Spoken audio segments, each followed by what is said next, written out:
Hello. Hi, Nuni. Hello, Leaflands. Oh no, it's lagging. No. No, not the lag. I'm sorry. Hi. Yeah, it has been a bit, hasn't it? I know, technically... I mean, it ended up being 2 weeks when it should have been just one.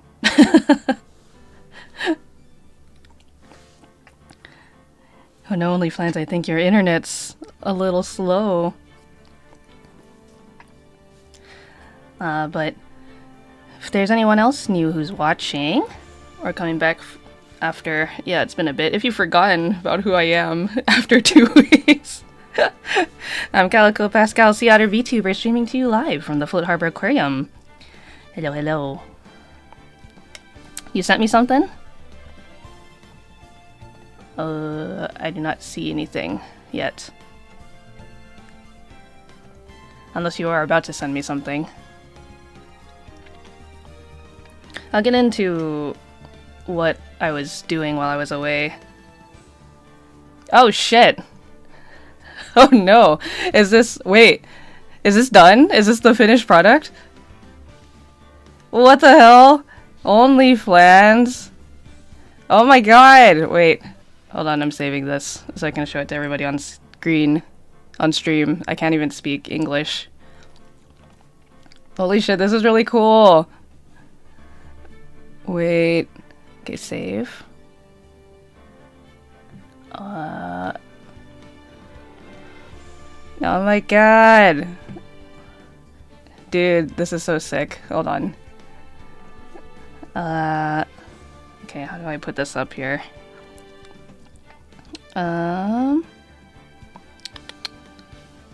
Image. You guys, look at what OnlyFans got for me. Oh, where did it go? Wait, this is so cool. Oh, wait, why is it all the way down here? Look at this! What the heck? Aww. Oh my god. It turned out so cool. Wait, you have... Can you message me the the artist details, please? Oh, I can't stop looking at this. It's so good! Oh my god, my hair.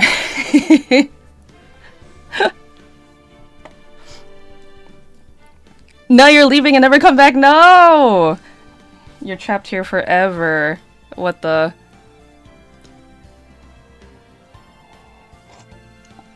Thank you so much. I love it.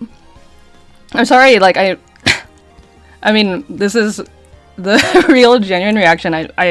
If I sound kind of, like, sick, so I woke last night before I went to bed. I was like starting to feel like something at the back of my throat, and I was like, oh my god, please no, please, I don't want to get sick again, not for a third time this year. So like today I just have been like napping and eating and drinking tea. So if I don't sound like as enthused as you would have expected me to be, I promise I'm still very happy. It looks so cool. Dude, all the details are just so amazing. Dude, the anchor is so sick. Thank you so much. Make it a model. Rah. Wait, did you send me this? Okay, yes, you sent me the artist. So the artist is Rosu. Rosu_ Twitter. TWT. I'm gonna follow them.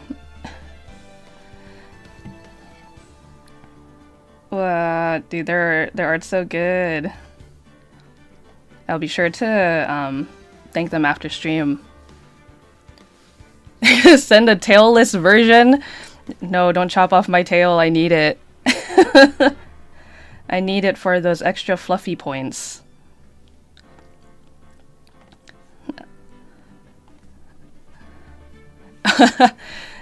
Oh, thank you for the warning, but at least I'm not showing anything on screen, so that's good. Besides the beautiful art that they made right here. Oh, it's so good. But yeah, I mean, if you and the artists are down, I would love to make this like an alternative costume. It's funny because I feel like this Ace Attorney music is just like perfect. It matches the image, the energy it gives off. It's so good. Thank you so much again. Dude, OnlyFans, like for everybody who doesn't know, OnlyFans had been messaging me every once in a while on Discord being like, hey, I'm gonna send you something for like a second and then I'm gonna delete it, and was just like sending me these little blips of work in progress from the image, and I was just like screeching every time because it just looks so good. Sing it in full. Now I'm just like, ah, it's so amazing. I want to make it like my desktop or my phone background or something. Yeah, dangling the goods. I know. The carrot in front of my face. Ah. Okay, well, I like this so much. I want to like just kind of have it off to the side somewhere, but it'll be like too tiny. I don't want it to block the game. Maybe I'll hide it for now, and then when more people come in, every once in a while I'll be like, guys, look at this thing. I need to show it to you. Make it a channel PFP. That's a good idea too. I've been needing a new one. Maybe if you're cool with it, I can make like a banner or something. I don't know. I love it. Thank you, thank you. Yeah, look at this photograph. Anyways, today we are playing some Ace Attorney. Since I was away the last week. Okay, maybe I can just get into it like very briefly, and then I'll talk about it more in detail, like in between playing the game. But the first week that I had to be away, so maybe you guys could have guessed if you were here for any previous streams. I was talking a lot about marriages and weddings, just because it was on the forefront of my mind. And it's not because I got married, okay? I'm not anywhere ready to get married. But my best friend outside of stream got married, and so I was part of their wedding entourage. I was the maid of honor. So I was very, I mean, it wasn't even my wedding again, but I felt very anxious, I guess, trying to help them put everything together. I mean, I feel like I didn't even do much, but yeah, it was, I think the first wedding I have ever had to be a part of, like, in a very, very long time. Yeah, so I was just like, oh my god, my bestie is getting married, like, what do I do? How do I process this information? You haven't played Phoenix Wright? That's so surprising to me, Noni. This seems like a game that you would love. But you watched the anime, okay, so, I mean, it still seems like a game I would have anticipated that you had played before. It's not for everyone who's getting married. I'm just burning CDs at 3 a.m. It's okay, bro. Me too. But yeah, so my bestie got married, and so weddings were kind of at the forefront of my mind. And it's not even just my best friend who got married. Just in general, I feel like this year I have attended a lot of weddings, or I'm going to be attending a lot of weddings. And then this was the one wedding where I was like, not just a guest, but I had to participate and be like an active part of it. So it was a lot of fun. And then this week I had to push back stream because my younger brother, PJ, it was his birthday. So I realized the first week when I said like, oh, I wasn't going to be around for the wedding, like, oh, the day that I'm supposed to come back, it was like around the time of his birthday. And I was like, wait, but what if I have to do stuff? Like, I'm pretty sure I'm going to be busy. Yeah. So actually today I took PJ out for lunch to celebrate. Birthday celebrations usually get kind of complex in my family just because we're very big. So usually it's like, oh, it's someone's birthday. Now we have to go to multiple little like meetups to celebrate said birthday. That's also usually why, like, around my own birthday, I tend to be kind of not online a lot. It's because I'm celebrating with a lot of people. But yeah, Phoenix Wright, Ace Attorney. So this is the trilogy, so there are several Ace Attorney games. I guess there's only like 3 main ones, and there's like some sub-side ones, or like alternate Ace Attorney games. I've only played the first one, but that was a very, very long time ago, so I don't remember a lot of it. I just remember enjoying it a lot. And again, Noni, I'm very surprised you haven't played this, but I hope you will enjoy going through this again, I guess. Or, I mean, like, going through this as a game for the first time. So let me see here. New game. Yes, we want Phoenix Wright Ace Attorney. This is the first game in the trilogy. Then there's Justice for All and Trials and Tribulations. But we are starting with the first one. And then as I was saying, obviously today is not my usual streaming day. I typically stream on Tuesdays, but today I'm here with you all because I had to push back the stream, the Tuesday stream from this week. So we're getting a back-to-back stream. So you'll have stream today and then stream tomorrow at our usual time.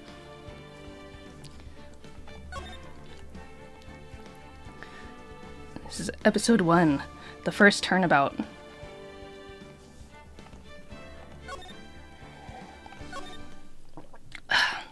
I also have a cup of mint tea with me today.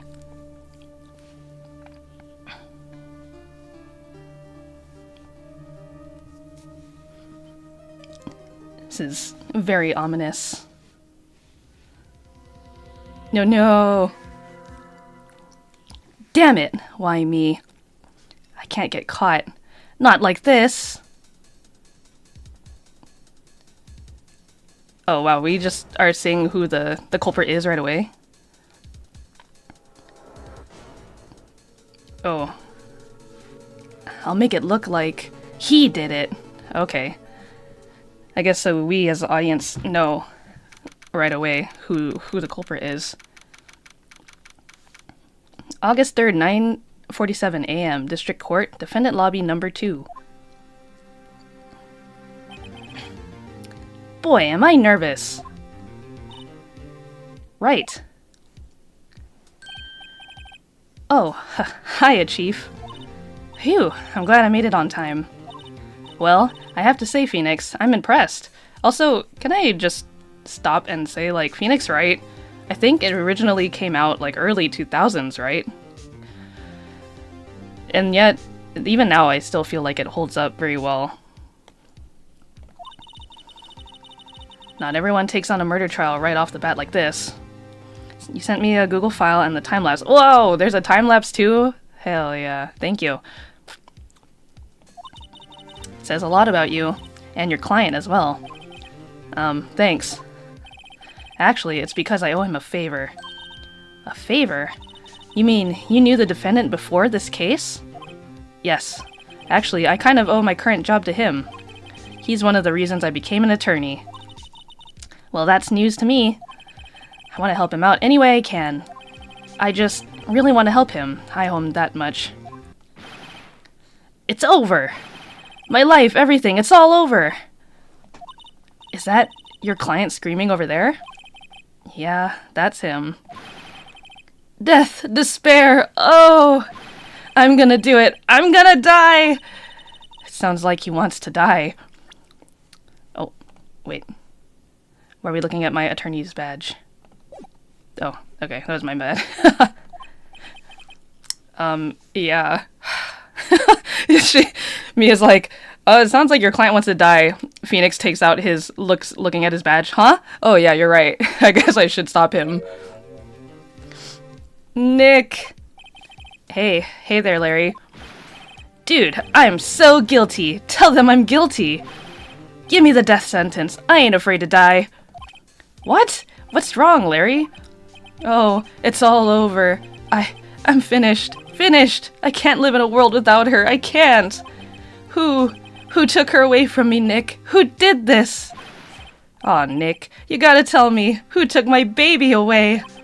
The person responsible for your girlfriend's death? The newspapers say it was you.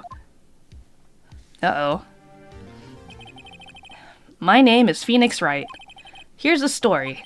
My first case is a fairly simple one. A young woman was killed in her apartment. The guy they arrested was the unlucky sap dating her. Larry Butts, my best friend since grade school. Our school had a saying, when something smells, it's usually the butts. That's so sad. In the 23 years I've known him, it's usually been true. That's even worse. He has a knack for getting himself in trouble. One thing I can say, though, it's usually not his fault. He just has terrible luck. But I know better than anyone that he's a good guy at heart. That and I owe him one, which is why I took the case, to clear his name. And that's just what I'm going to do. August 3rd, 10 a.m., District Court, Courtroom Number 2.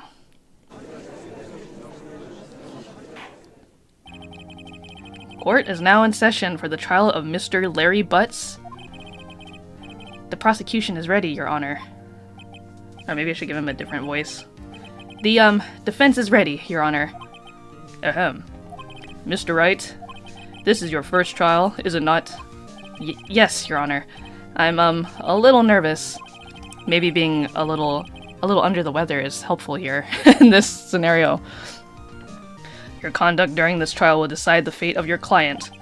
Murder is a serious charge. For your client's sake, I hope you can control your nerves. Thank you, Your Honor. Mr. Wright, given the circumstances, I think we should have a test to ascertain your readiness. Yes, Your Honor. Gulp. Hands shaking. Eyesight fading. The test will consist of a few simple questions. Answer them clearly and concisely. Please state the name of the defendant in this case. The defendant is me, Phoenix Wright. The defendant is me, right? Wait. No, I'm the defense attorney. Right. Have you completely lost your mind focus? The defendant is the person on trial. You're his lawyer.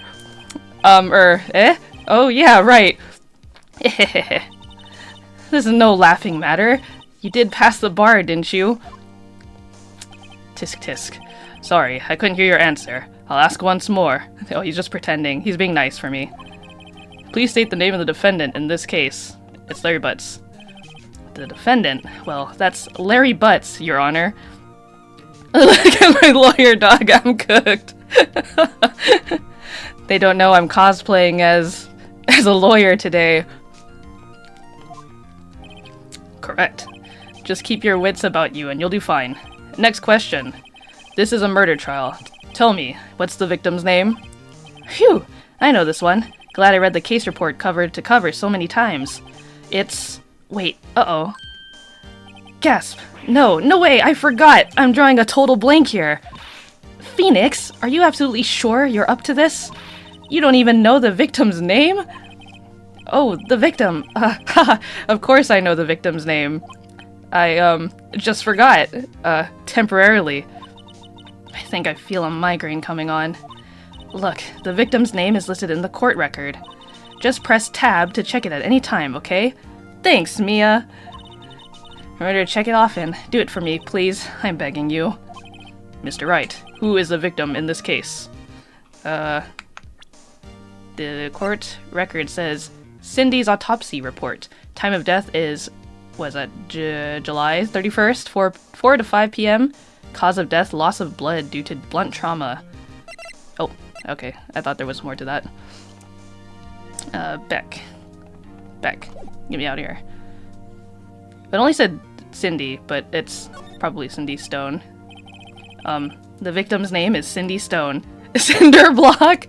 Hey, Twy, when you see the names of these people in this game, I mean, a lot of these names, I feel like they're very good VTuber names. Correct. Now tell me, what was the cause of death? She died because she was hit with a blunt object. She was struck once by a blunt object. Me and my friends used to call Dr. Stone Cinderblock. I don't remember why, though. Correct. You've answered all my questions. I see no reason why we shouldn't proceed. You seem much more relaxed, Mr. Wright. Good for you. Thank you, Your Honor. Because I don't feel relaxed, that's for sure. Well then. First, a question for the prosecution. Mr. Payne? Yes, Your Honor. As Mr. Wright just told us, the victim was struck with a blunt object. Would you explain to the court just what that object was? The murder weapon was the statue of the Thinker. It was found lying on the floor next to the victim. I see. The court accepts it into evidence. The statue of the Thinker was added to the court record. It is rather heavy. Right.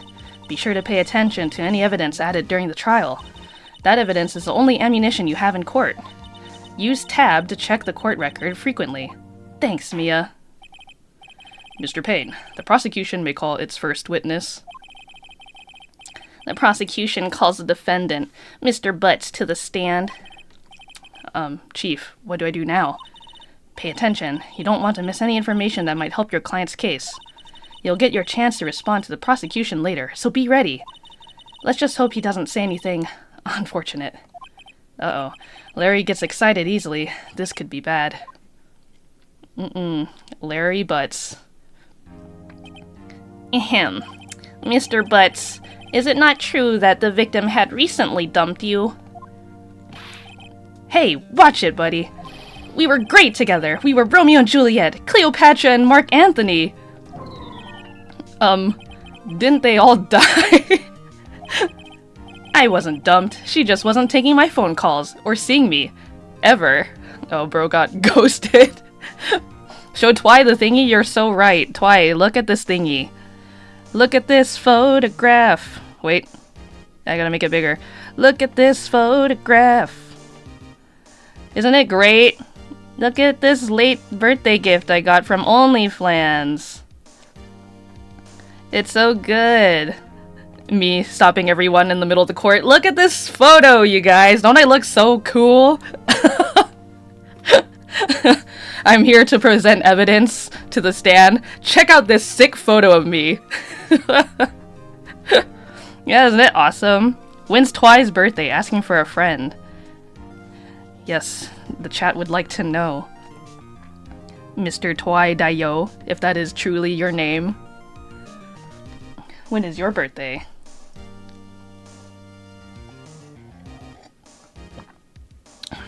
Mario Day, March 10th. Wahoo! What's it to ya, anyway? Mr. Butts, what you describe is generally what we mean by dumped.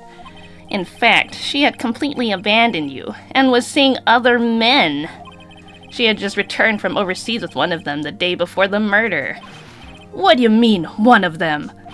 Lies, all of it lies. I don't believe a word of it. Your Honor, the victim's passport. According to this, she was in Paris until the day before she died. Ooh, Paris. That's my name, you'll see it in the next court case. Passport. The victim apparently arrived home from Paris a day before the murder.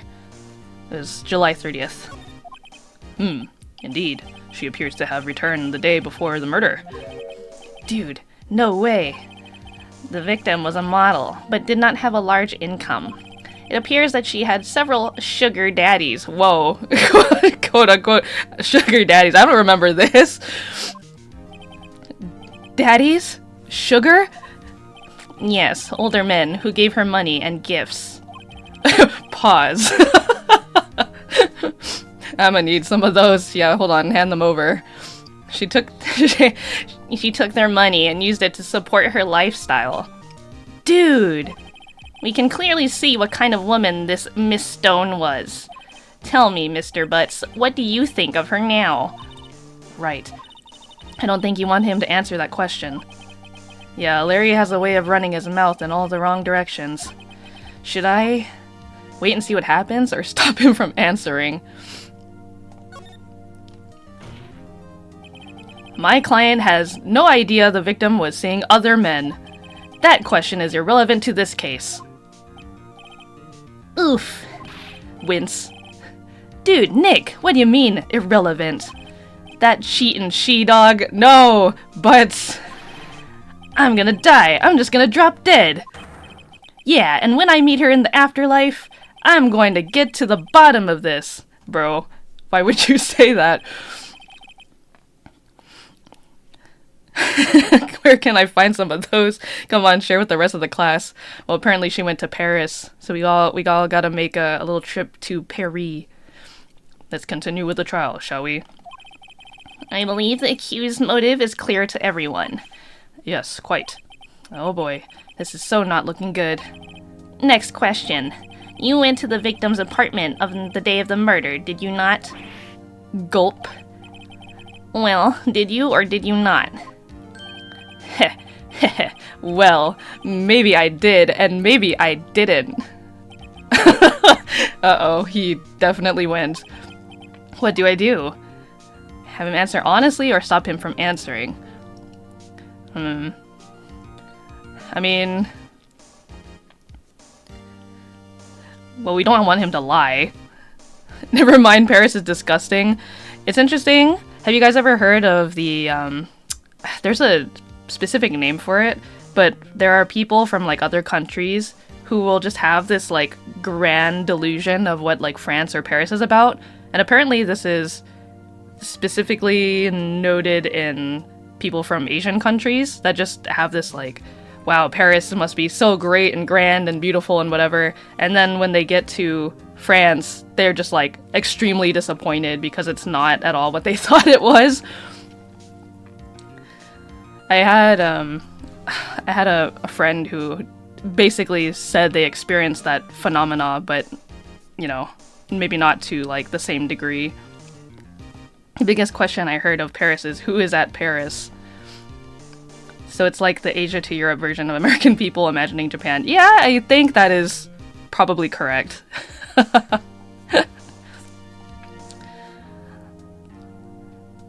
think we should have him answer honestly, but then we can kind of try to figure out, like, why he was there and what time he was there, because if it's outside of the scope of the murder, that we would be able to clear his alibi, no?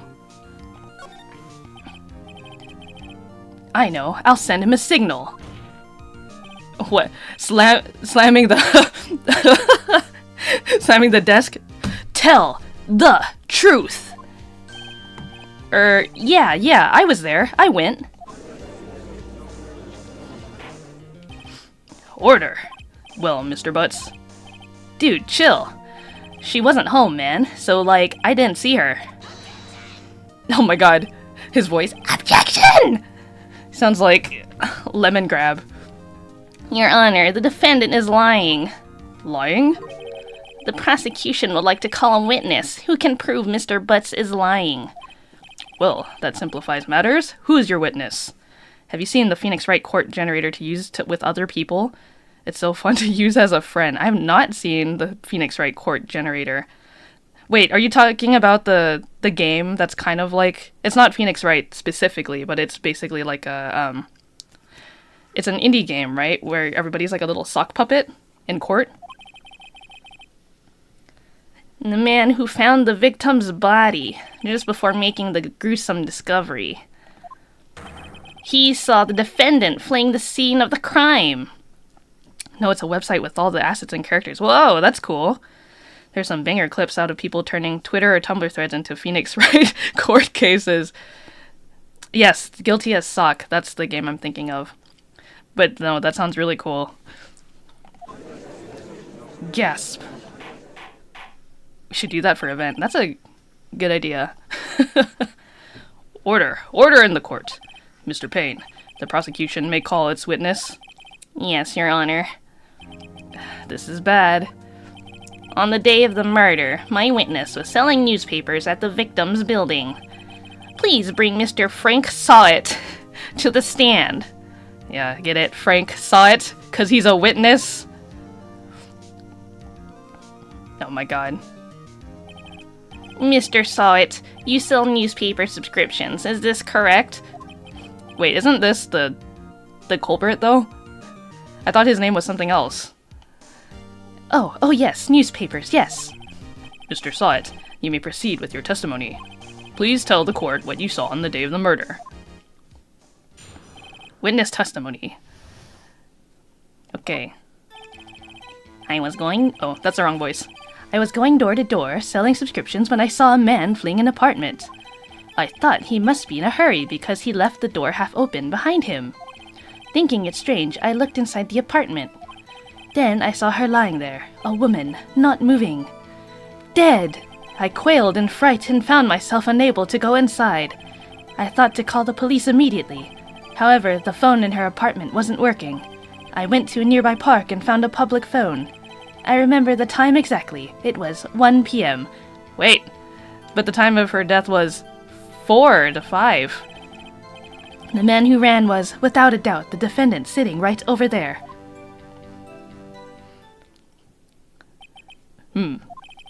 Larry, why didn't you tell the truth? I can't defend you against a testimony like that. Phoenix, do you not believe in your client? He didn't saw it. Check the phone first thing for fingerprints. Yeah, that would be my other question, too. Incidentally, why wasn't the phone in the victim's apartment working? Your Honor, at the time of the murder, there was a blackout in the building. Aren't phones supposed to work during a blackout? Yes, Your Honor. However, some cordless phones do not function normally. The phone that Mr. Sawit used was one of those. Your Honor, I have a record of the blackout for your perusal. Blackout record. Electricity to Miss Stone's building was out from noon to 6 on the day of the crime. Now, Mr. Wright.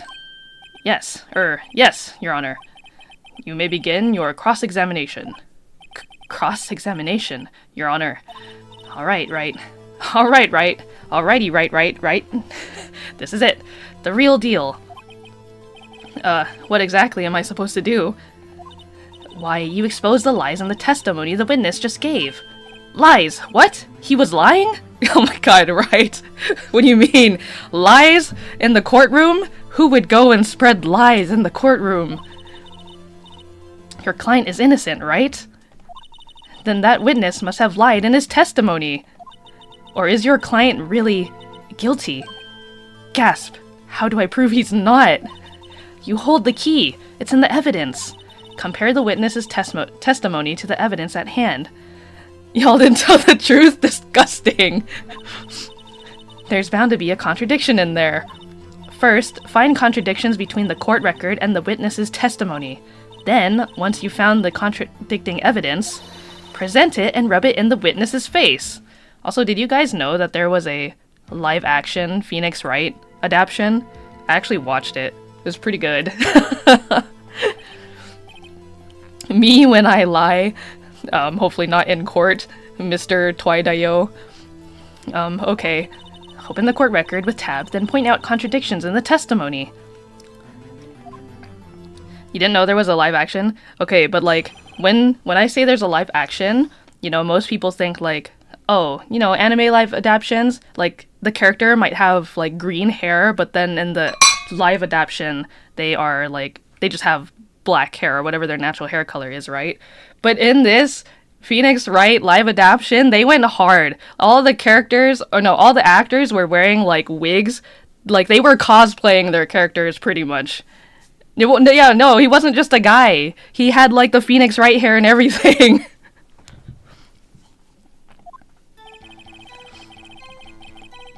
I was going door to door, selling some blah blah, okay.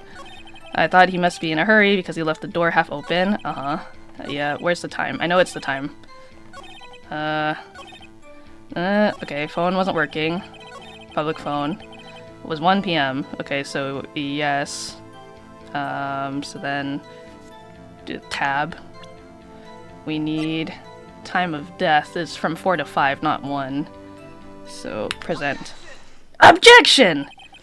You found the body at 1 p.m. You're sure? Yes. It was 1 p.m. for certain. Frankly, I find that hard to believe. Your statement directly contradicts the autopsy report. The autopsy notes the time of death at some time after 4 p.m. There was nobody no body to find at 1 p.m. How do you explain this 3-hour gap?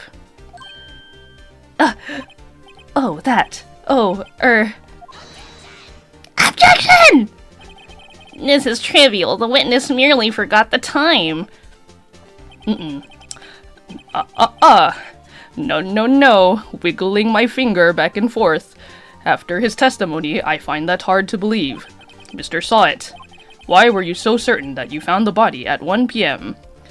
The wimpy voice you give that dude is so good. Yes.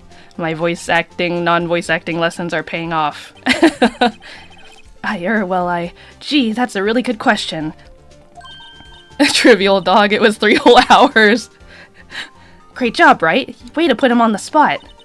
That's all you have to do. Point out contradictions. Wow, that's it? Gosh, being a lawyer is so easy. Lies always beget more lies. See through one and their whole story falls apart. Yippee! Wait, I remember now. Would you care to give your testimony again? The time of discovery. Alright, what now? You see, when I found the body, I heard the time. There was a voice saying the time. It was probably coming from the television. Oh, but it was 3 hours off, wasn't it? I guess the victim must have been watching a video of a taped program. That's why I thought it was 1 p.m. Terribly sorry about this misunderstanding. Look at the way he's like wiggling in his seat. Judge, the voices told me it was 1. The voices, I heard them. I see. You heard a voice saying the time on a taped program. Mr. Wright, you may cross-examine the witness. Right. You know what to do. I've got this one. Okay, so let's see. Oh, we just said there was a blackout in the building, so the TV can't be on. Let's see. Coming from the television. 3 hours off. No, it would be this one, right? So, tab. Yeah, from noon to 6. And if it was 1, even if it was a tape recording, the time that would only confirm that the time of death was not, or the body was found from 4 to 5, or the time of death was 4 to 5 and not at 1, right? So it's this one. Hold it right there! The prosecution has said there was a blackout at the time of the discovery, and this record proves it. You couldn't have heard a television or a video. Gah!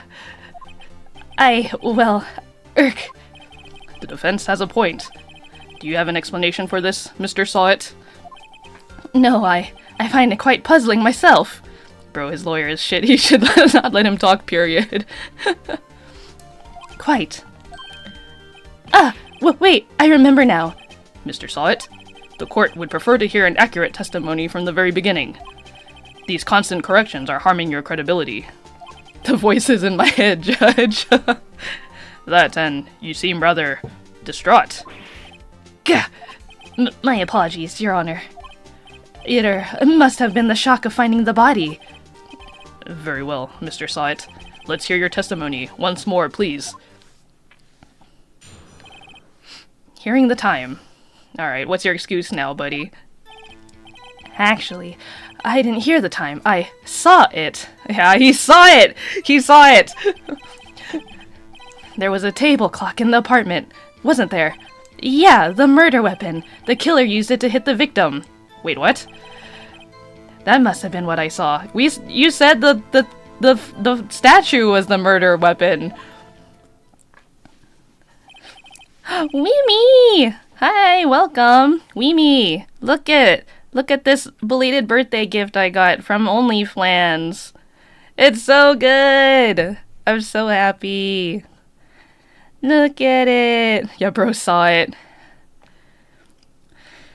I'm gonna clock this dude in the face. Yeah, isn't it wonderful? I'm so happy. I have to stop and show everybody every once in a while. You saw a clock? I guess that would explain it. The defense may cross-examine the witness. Gladly. Oh boy. Look at this photograph. Yes, you saw it. He saw it. There was a table clock in the apartment. The murder weapon. That is not the murder weapon, bro. Objection! Wait just a moment. The murder weapon wasn't a clock. It was a statue. Now, how is this supposed to be a clock? Oh my god, the bangers, the music. Listen. We love this. Wah! You with your objections and your evidence. Just who do you think you are? Turn it up! Just answer the question, Mr. Sawit.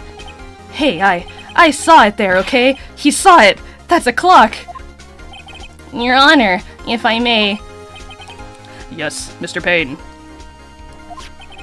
As the witness stated, this statue is indeed a clock. The neck is a switch. You just tilt it, and it says the time out loud. As it doesn't look like a clock, I submitted it as a statue. My apologies. Okay, bro. I see. So the murder weapon was a table clock, after all. Well, Mr. Wright, it appears that the witness's testimony was correct. This is a clock. Do you have any problems with his testimony now? Yes. How does he know that it was a clock? Your Honor, there is a gaping hole in the witness's testimony. The only way he could have known the weapon was a clock is to hold it in his hand. Yet the witness testified that he never entered the apartment. Clearly, a contradiction. Yeah, bro said, actually... Indeed. The witness knew it was a clock because he knew the victim or went into the apartment. Yeah, you must have been in the apartment. You're lying. You were inside the apartment on the day of the murder. Gah! Oh yeah? Prove it. Prove I went in there. I'll do better than that. I can prove you were the one who killed her. You struck her with the clock, and the shock of the blow triggered the clock's voice. That was the sound you heard. Gasp. Dang. Okay. Wait, wrong hand. It's okay. It's the, actually... Source, trust me. Order in the court. Intriguing. Please continue, Mr. Wright. Yes, Your Honor. Mr. Saw it. The sound must have left quite an impression on you. Understandable, since the murder weapon spoke just as you hit the victim. Damn, Phoenix, where are you getting all this from? That voice was burned into your mind. That's why you were so certain about the time. Well, what's the meaning of this? This is all baseless conjecture. Baseless? Just look at the witness's face. Would the witness care to elaborate? Did you strike the victim with the clock? That day, I never. Look, the clock, I heard, no, I mean, I saw, oh my god. Shut up, I hate you! It was him, I tell you, I saw him! He killed her and he should burn! Give him death! Bro is mauling and balding, holy! Order in the court, I say. Your Honor, a moment, please.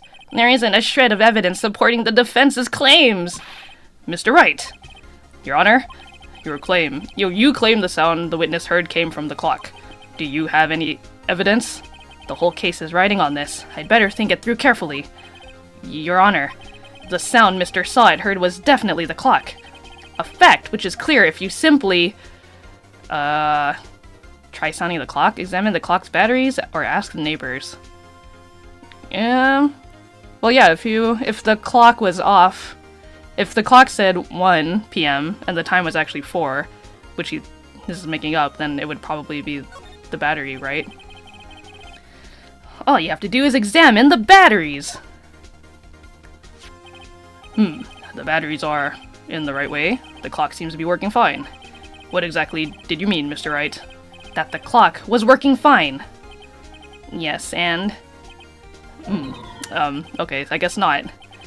I'm sorry, I think I got confused back there with all those testimonies. Mr. Wright! I expect more from a lawyer in this court, even if it is your first day. I'm afraid I have to penalize you. Try to think things through more carefully. I will see you after court. Yes, Your Honor. As I was saying. Sorry, bro, it's solar powered. No. Okay, so then if it's not the batteries... I guess, yeah, you would just have to try sounding the clock?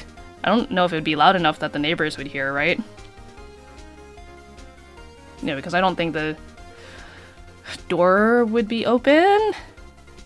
I'm sure that part is made up. Let's sound the clock now, here in this court. Your Honor, may I have the clock? Yeah, well, I mean, he said the door was open, but I don't know if that's actually true. But then would the door have been open prior to him leaving the apartment? Or am I thinking about this too hard? I asked the court to listen very carefully. I think it's 8:25. Why does it say I think? Oh, because he's the thinker. It's a thinker clock. That certainly is a strange way to announce the time. Well, he is the thinker, after all. The intellectual clock. So, we've heard the clock. What are your conclusions, Mr. Wright? Mr. Payne, can you tell me what time it is now? It's 11:25. Eck! As you can see, this clock is exactly 3 hours slow. Precisely the discrepancy between what Mr. Sawit heard and the actual time of death. So, Mr. Sawit, try to talk your way out of this one. Ha! Ha ha ha! You forgot one thing! Uh-oh. What's he talking about now? While it may seem like that clock is running 3 hours slow, it proves nothing. How do you know it was running 3 hours slow on the day of the murder? If you can't prove that, you don't have a case. Gasp. He's right. How am I going to prove that? Damn it, I was so close. Mr. Wright, it seems you lack the critical evidence to support your claim. Yes, Your Honor. This means I cannot let you indict the witness. Unfortunately, this ends the cross-examination of Mr. Frank Sawit. I come all the way down here to testify, and look what happens. You treat me like a criminal! A criminal! You lawyers are all slime! Grr, I almost had him. Sorry, Larry. I failed you. There's nothing I can do about it now. What? There's no way that's it. Not so fast, Mr. Sawit! Gasp! Chief! Listen up, Wright. Don't throw this one away. Not like this. Think! But Chief, it's over. It's Jover. I can't prove the clock was slow the day of the murder. Nobody can prove that. Well, yes. But that doesn't mean you can't still win. Try thinking out of the box. Why is she kinda bad, though? Don't waste time doubting the facts. Assume the clock was 3 hours slow and think through it. Ask yourself, why was the clock 3 hours slow? Figure out the reason, and you'll have your proof. Right? Can you think of a reason as to why the clock would be 3 hours slow? Yes. Wait! Maybe I can prove it. You must have evidence somewhere that can prove it, Wright. Find it and let them have it. Well, Mr. Wright, you say the clock was already running slow on the day of the murder. Have you found evidence to support this claim? Of course. There is a piece of evidence in the court record that can prove my claim beyond a doubt. Ha! Tough words. Let's see you pull this one off. Let's see the evidence that proves why the clock was running slow. She was in Paris. Take that! The victim had just returned home from abroad the day before the murder. As we all know, the time difference between here and Paris is 9 hours. When it's 4 p.m. here, it's 1 a.m. the next day there. The clock wasn't 3 hours slow, it was 9 hours fast. The victim hadn't reset her clock since returning home. That's why the time you heard when you struck her dead in her apartment was wrong.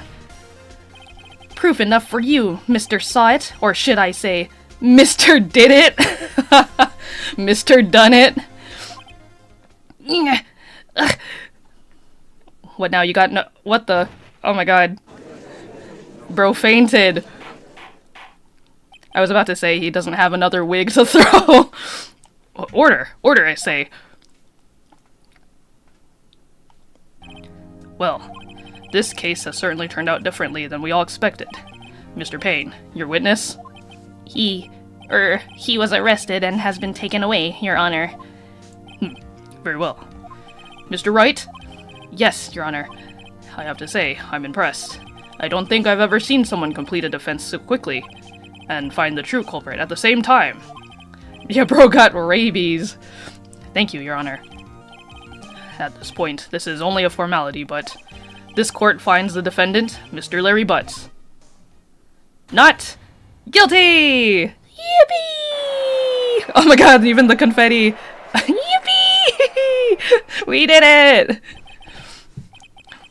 And with that, this court is adjourned. It turns out that Frank Saw It was a common burglar. He posed as a newspaper salesman to check and see when people were out of the house. That day, when Larry went to her apartment, the victim wasn't home. After he left, Mr. Saw It let himself in to do his dirty work. Oh, Larry. While he was searching her place, the victim returned.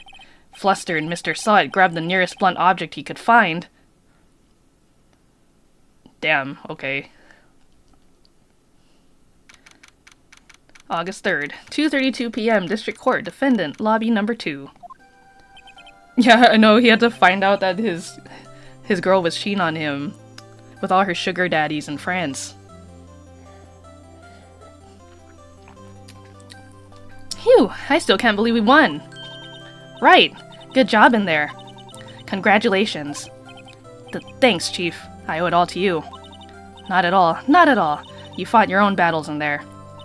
It's been a while since I've seen a trial end on such a satisfying note. I've never seen the Chief looking this happy. If she's this glad, imagine how Larry must feel. My life is over. Larry, you're supposed to be happy. What's wrong now? Oh, Nick. Don't worry about me. I'll be dead and gone soon.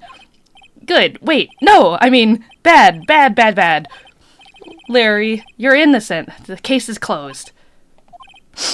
But my Cindy Windy's gone, man. Gone forever. I'm so lonely.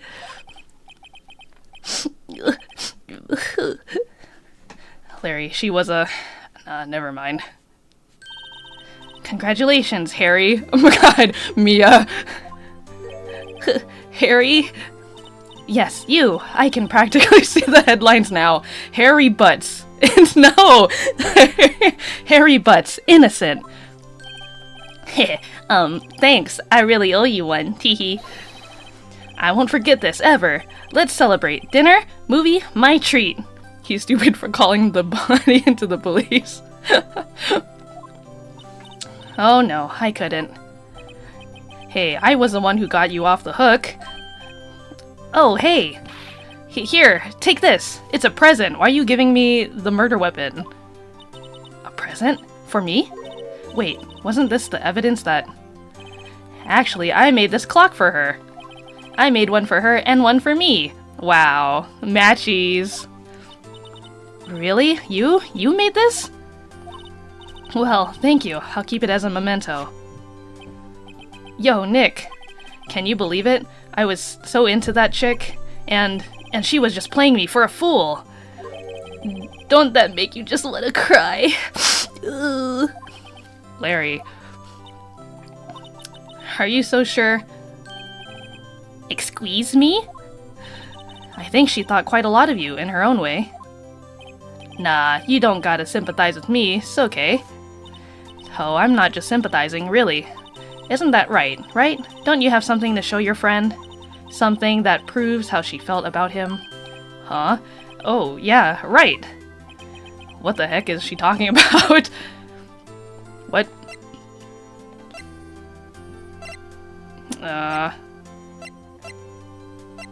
What would... I don't have an... What?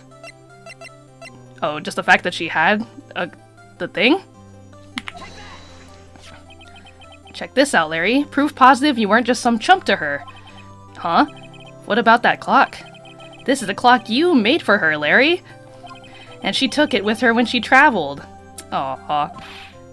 Whatever, she probably just needed a clock, that's all. You think so? It's a pretty heavy clock to take traveling.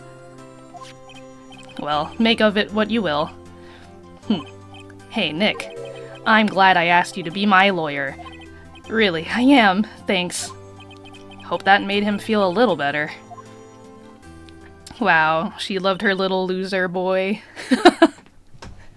Right? I hope you see the importance of evidence now. Also, hopefully you realize things change depending on how you look at them. People too. We never really know if our clients are guilty or innocent. All we can do is believe in them. And in order to believe in them, you have to believe in yourself. Believe in yourself, right? Right. Listen, learn, grow strong. Never let go of what you believe in. Never. Well, I think our work here is done. Shall we be off? Yeah, I guess so. Say, how about dinner? On me. We'll drink a toast to innocent butts. Yeah! Oh, speaking of Harry, you were saying part of why you became a lawyer was because of him. Isn't there another girl named Mai? I don't know if her name is Mai, but yeah, we'll get introduced to more characters soon.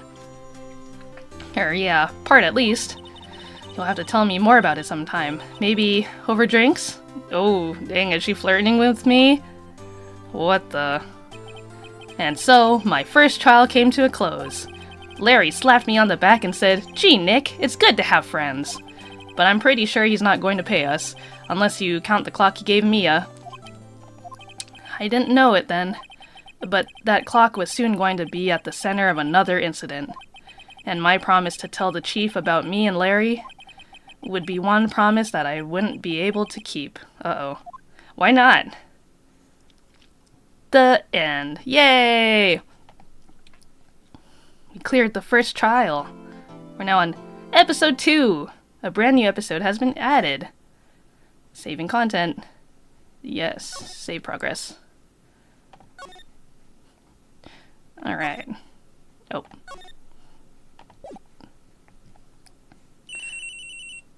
Bring! Who on the phone? Hello, this is Maya. Oh. Hey Maya, it's me. Mia! What's up? You haven't called in a while. Sorry, I've been busy. Have you been? Well, lonely. It's all your fault. Nah, I'm just teasing. I've been great. I'm finally getting used to having my own place. That's good to hear. Actually, I'm calling because I have a favor to ask. I know. You want me to hold evidence for you? Sharp as always. There's a lot of buzz about the upcoming trial. I just don't feel safe keeping the evidence here. I gotcha. So what is it this time? It's a clock. A clock? Yeah, it's made to look like the statue, the thinker, and it tells you the time. I thought you might like it. You always like toys. Hey, I'm not a little girl anymore, sis. Now. You know I'm only teasing. I should probably tell you, the clock isn't talking right now. Huh? It's not working? That's lame. I had to take the clockwork out. Sorry. I put some papers inside it instead. Papers? Is that the evidence then? Well, there's a possibility that it might turn out that way, yes. Can you come by the office tonight, say 9 o'clock, to pick it up? I'll be in a pre-trial meeting until then. Okay, sis, but I expect dinner. Something good. Like burgers. I could really go for a good burger. Okay. We'll hit the usual joint. Alright, it's a deal. Okay, sis. See you soon. Yep, I'll be waiting, Maya. Conversation was recorded September 5th, 9:27 a.m.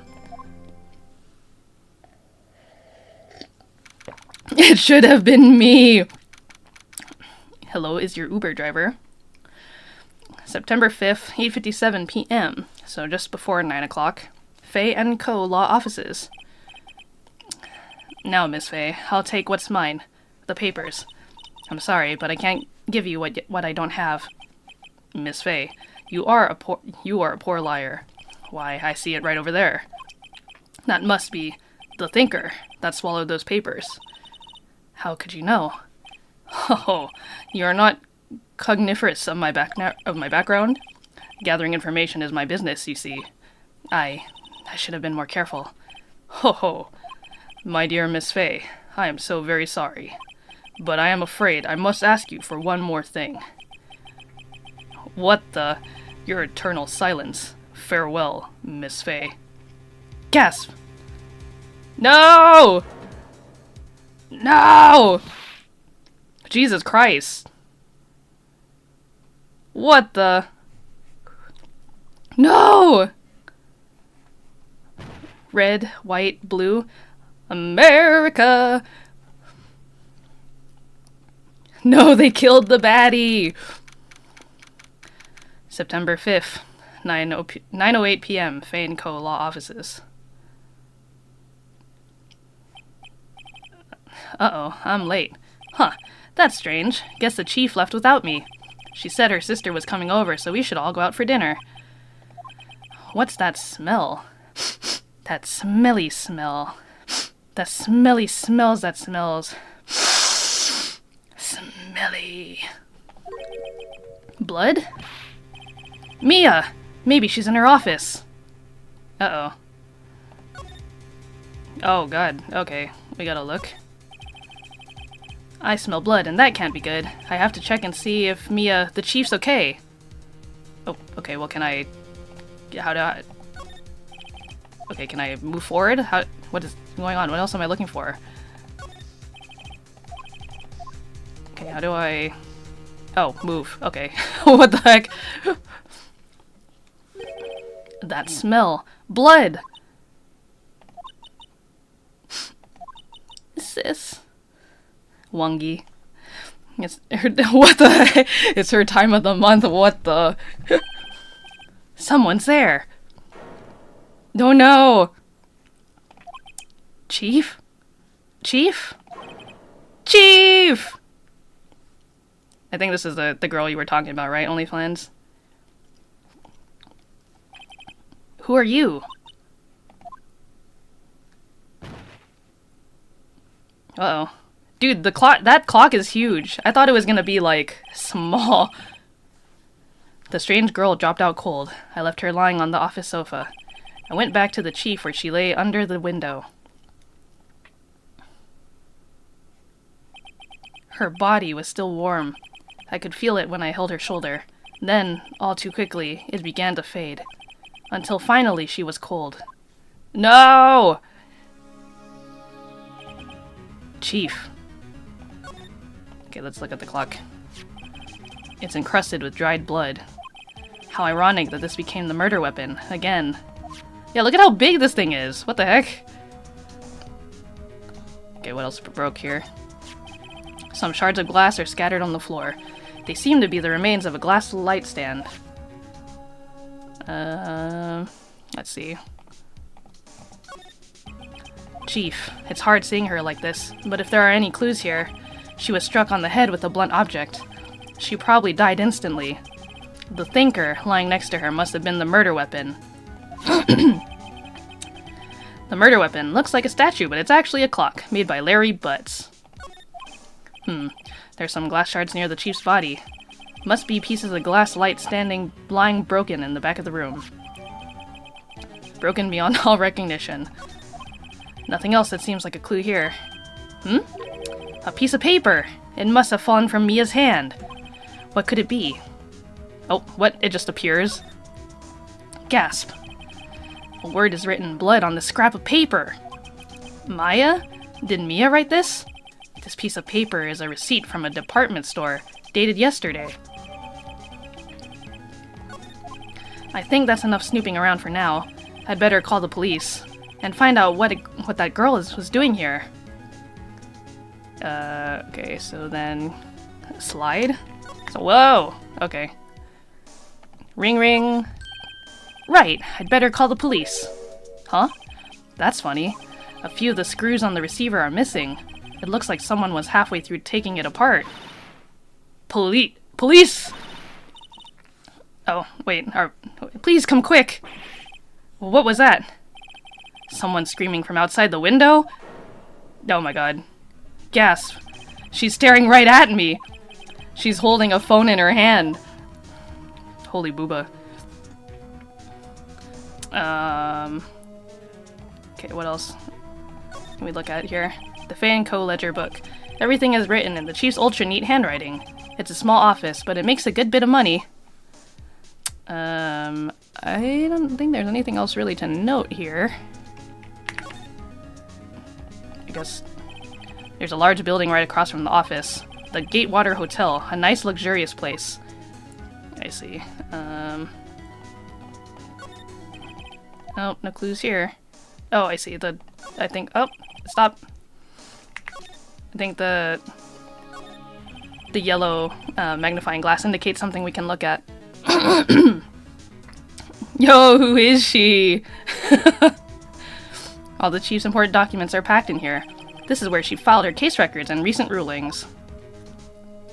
Oh, that's not important. Okay, computer. Surprisingly, the chief was never good with machines. About all she used was this PC was email. She picked up this ancient model at some garage sale for practically nothing. Okay. Maybe can I go back? Let's move. Yes, that girl just now. Where'd she go? Oh no, she's not on the couch. I put her right there on that sofa. Uh-oh. I hope she didn't run on me. Oh, there she is. Yipes! Don't scare me like that. Excuse me, but who are you? It's okay. I work here. Maya. Maya Fay. Maya Fay? Maya? So Mio is writing this girl's name. Maybe I should show her the receipt. I never thought there'd be a use for evidence like this outside the courtroom. Let's talk. What happened? She seems to be in shock. I don't want to disturb her, but I have to know. Excuse me. Can you tell me what happened? I came in. The room was dark. And sis. Sis! So she was already dead. So you are the chief's sister. I am her younger sister. And you are here visiting? This late at night? Yes, she said she wanted me to keep some evidence for her. Evidence? Yes, it was that clock. It was the thinker. Okay. Should we even be showing her this? I feel like before Mia died, she wrote a message with her own blood. She wrote it on the back of this receipt. That's my name! Why? Why would she write my name? Please, just calm down. Why would sis write my name? Uh-oh. Now I've done it. Uh-oh. It's the police! Sounds like they're coming this way. Freeze! Police! Oh my god! It's him! Alright, I'm Detective Dick Gumshoe, see? Gumshoe? What an odd name. We received a report from the building across the way, see? Got a person saying they saw a murder. Must have been that woman I saw. Anyway, I don't want either of you moving 1 inch, okay? Great. Just great. Phoenix, check her specs on the PC. Maya, wait. She wouldn't have... Nah. Whoa! Excuse me. Eek! This word, Maya here, mean anything to you? That's my name. What?! The victim drew this here note in her own blood, see? With her dying breath, she wrote down the killer's name. Killer? I'm not... Case closed! You're coming down to the precinct, ma'am. What? No! Leave her alone. Mia's younger sister Maya was arrested on the spot. I was taken in for questioning and didn't get out until the next morning. My eyes were heavy, but I couldn't sleep. I sat around waiting for visiting hours to begin at the detention center. I had to talk to Maya as soon as possible. Also, Keiko! Keiko, are you there? Wait, Keiko, I need to show you a thing. Keiko, tell me if you're there. September 6th, 9 a.m., detention center, visitor's room. Wow, they have poor Maya locked up like a criminal. Oh! It's you, the lawyer. Good morning. Good morning. She looks so tired. Are you going to be my attorney? Well, that's what I wanted to talk to you about. Sorry, not a chance. What the heck? First things first, I better get her cheered up. Yeah, of course I will. Cheer up! You've been here since the start? Okay, so you've definitely seen this image, right? Me visiting Maya in the detention center. Have I shown you this image? This sick image of the VTuber Calico Pascal? Do you know who she is? That's my Oshi. Maya, check out this cool shit. Isn't this awesome? And she's just like, okay, Phoenix, can I get out now, please? Yippee! Really? Whoa, did I say the wrong thing? She looks sadder now. What's wrong? You don't think I can do it? No, no one could. Who would believe me? Even you. Even when you found me in the office, you looked at me like I had done it. Did I look at her like that? Phoenix was just like, zoomed in. No, I never thought... It's okay, I understand. And I've also heard about you. Heard? Heard what about me? I was talking to my sister on the phone the other day. Today was my junior partner's first time in court. Wow, really? How'd that go? It was quite the scene. Honestly, I was on edge the whole time. It's been a while. Ha! So he crashed and burned? He's a genius. One of those strike fear into the hearts of evil types. The only thing he's lacking is experience. Huh, sounds like it was fun. Well, I know who to go to if I ever get into trouble now. I don't know, Maya. I think you might want to wait. Give him 3 more years. That is, unless you want to be found guilty. What the? Wait, I thought you believed in me. That's what she said. I'm sorry. I didn't mean to insult you. No, it's okay. It's true, I guess. But at the same time, I can't just sit by and watch. When I think of the person who did this to Mia... I know. Tell me about yourself. There's something I've been wanting to ask you. Yes? What's with that outfit? Oh, this? This is what all acolytes wear. It's my uniform, you could say. Acolytes? Like people in religious training? What is it you do? Oh, it's nothing strange, really. I'm a spirit medium. In training. Spirit medium? Spooky. I'm pretty sure that qualifies as strange. Could you tell me about the day of the murder? Yes. Let's see. That morning, I got a call from my sister. She wanted me to hold on to a piece of evidence for an upcoming trial. Evidence? Yes, the clock shaped like the Thinker. The one Larry made. How could that have been evidence in a case? Right. She said something about that. I remember. Do you want to hear it in her own voice? Her own voice? Yes. I'm pretty sure our conversation is on my cell phone.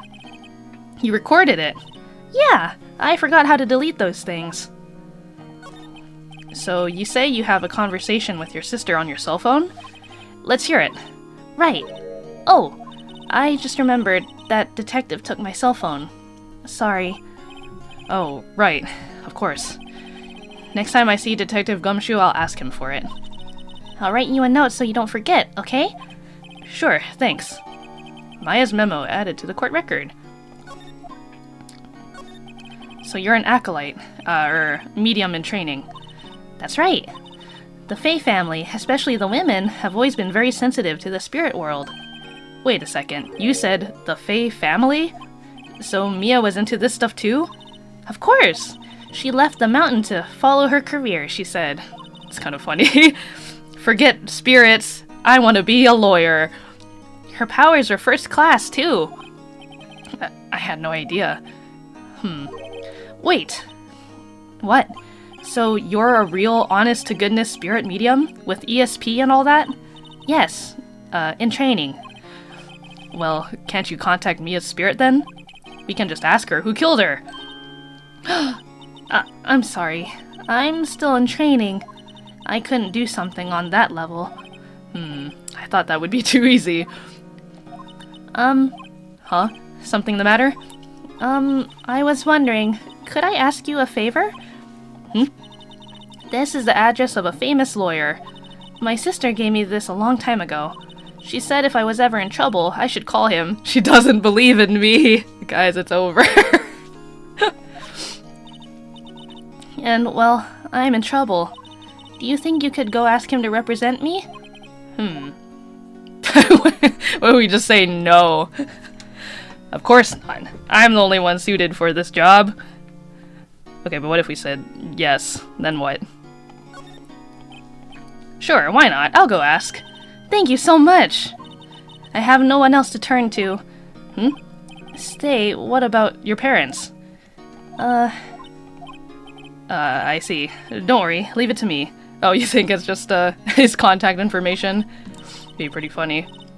Thank you. The trial's tomorrow, at 10. What? Tomorrow? Tomorrow? Tomorrow?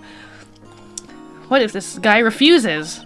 They told me that if I don't find one, the state will pick an attorney to defend me. When will that happen?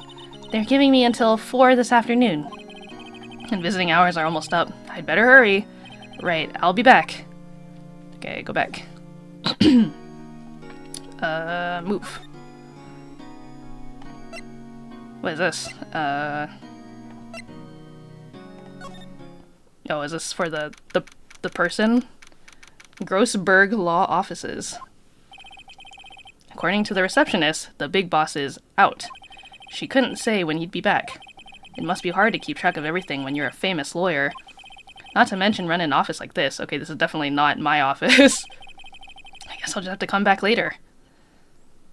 Can I examine? That painting has been bugging me ever since I stepped in here. The oil paint is so thick it's practically giving me a stuffed nose. I'm sure the price is nothing to sneeze at either, for that matter.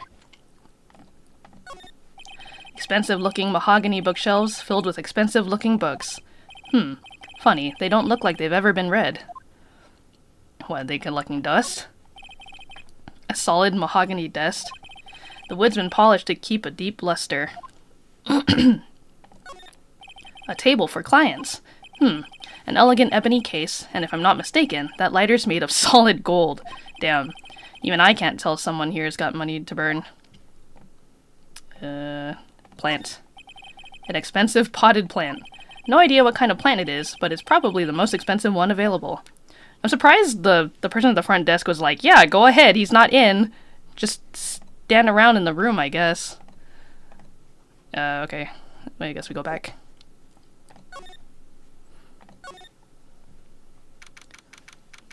Back to the office. The office is filled with police officers. They're all busily searching for clues. Hey, you there! This is a crime scene, pal. No trespassing.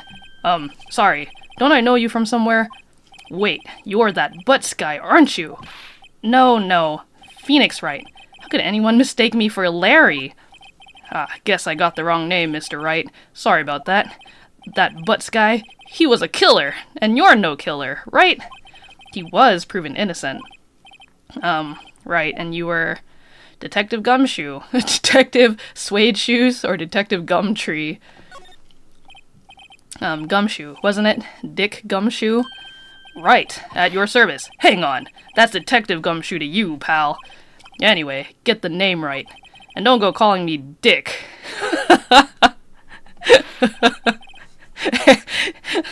Hey, Dick, over here!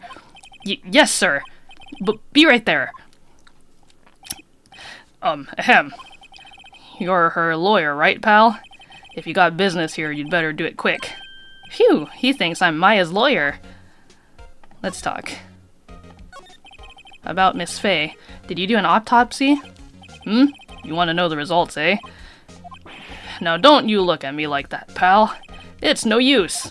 She might have been your boss, but that doesn't mean you get any special treatment. Alright. You can see the report, but that's all. 9 p.m. Single blunt force trauma. Death was instantaneous. My god. About Maya. Yeah, I'm looking forward to the trial. Sorry, pal, but this is one trial you aren't going to win. Why do you say that? The city's put Prosecutor Edgeworth on the prosecution. Edgeworth? My rival. I'm sure you know what that means, you being a lawyer and all. Prosecutor Edgeworth. That's right, pal. Mr. Miles Edgeworth himself. Wait, you do know him, don't you? Of course I do. I know him. He's a feared prosecutor. He doesn't feel pain. He doesn't feel remorse. He won't stop until he gets his guilty verdict. Don't talk about him that way. You make him barely sound human. Still, I'm afraid this pretty much decides the case. So Edgeworth is on this one. He hasn't lost a case since he became prosecutor at the incredibly young age of 20. Of course, there are rumors of back-alley deals and forged evidence. All I know for sure is that Edgeworth hates crime with an almost abnormal passion.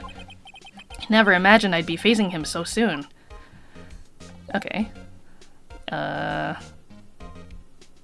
I need to show him this thing. I was wondering, did you see Maya Faye's cell phone? Oh, that? I have that. Do you think you could give it back? Sure. I mean, wait a second, pal. Tricky lawyer. Uh-oh, he's onto me. Tell him straight or tell him not so straight. Yeah. I mean...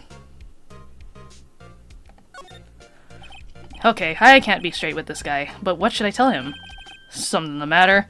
Oh, no, that carrying strap on the cell phone. This? It says, the Steel Samurai, warrior of Neo Old Tokyo. The Steel Samurai? That action hero on TV? Yeah, you see, that strap is a collector's item. She was worried it might get lost if it went down to the precinct. That's what she said? Yes. Okay, pal. I wrote down all the numbers she called anyway. Here you go. Seems you didn't notice the recorded conversation. Yippee! Check the court record to hear the recorded conversation. I guess I've asked all the questions I needed to. You all done, pal? Yes, thank you. I'll be heading out now. What a bad detective! Oh, wait. One more thing I wanted to mention to you. I don't suppose you were planning on talking to that witness. Anyway, you'd better not. No influencing the witness with your lawyerly ways, pal. I know you lawyer scum. Yeah! Come to think of it, I had completely forgotten about her. The witness? Yeah, Miss April May. I'm sorry about this, but I can't tell you anything about her. Well, you just told me her name, Miss May, huh? So you sent her home already then. Ah, you're trying your lawyerly tricks on me now. You can't get me, Mr. Wright. She's not to go outside her room until the trial. So she's still in the hotel across the way. I guess I should know better than to try to get a detective to leak information. You got me, Gumshoe. You got that right, pal. Time to pay a visit to Miss May. Let's go. Back. So, move.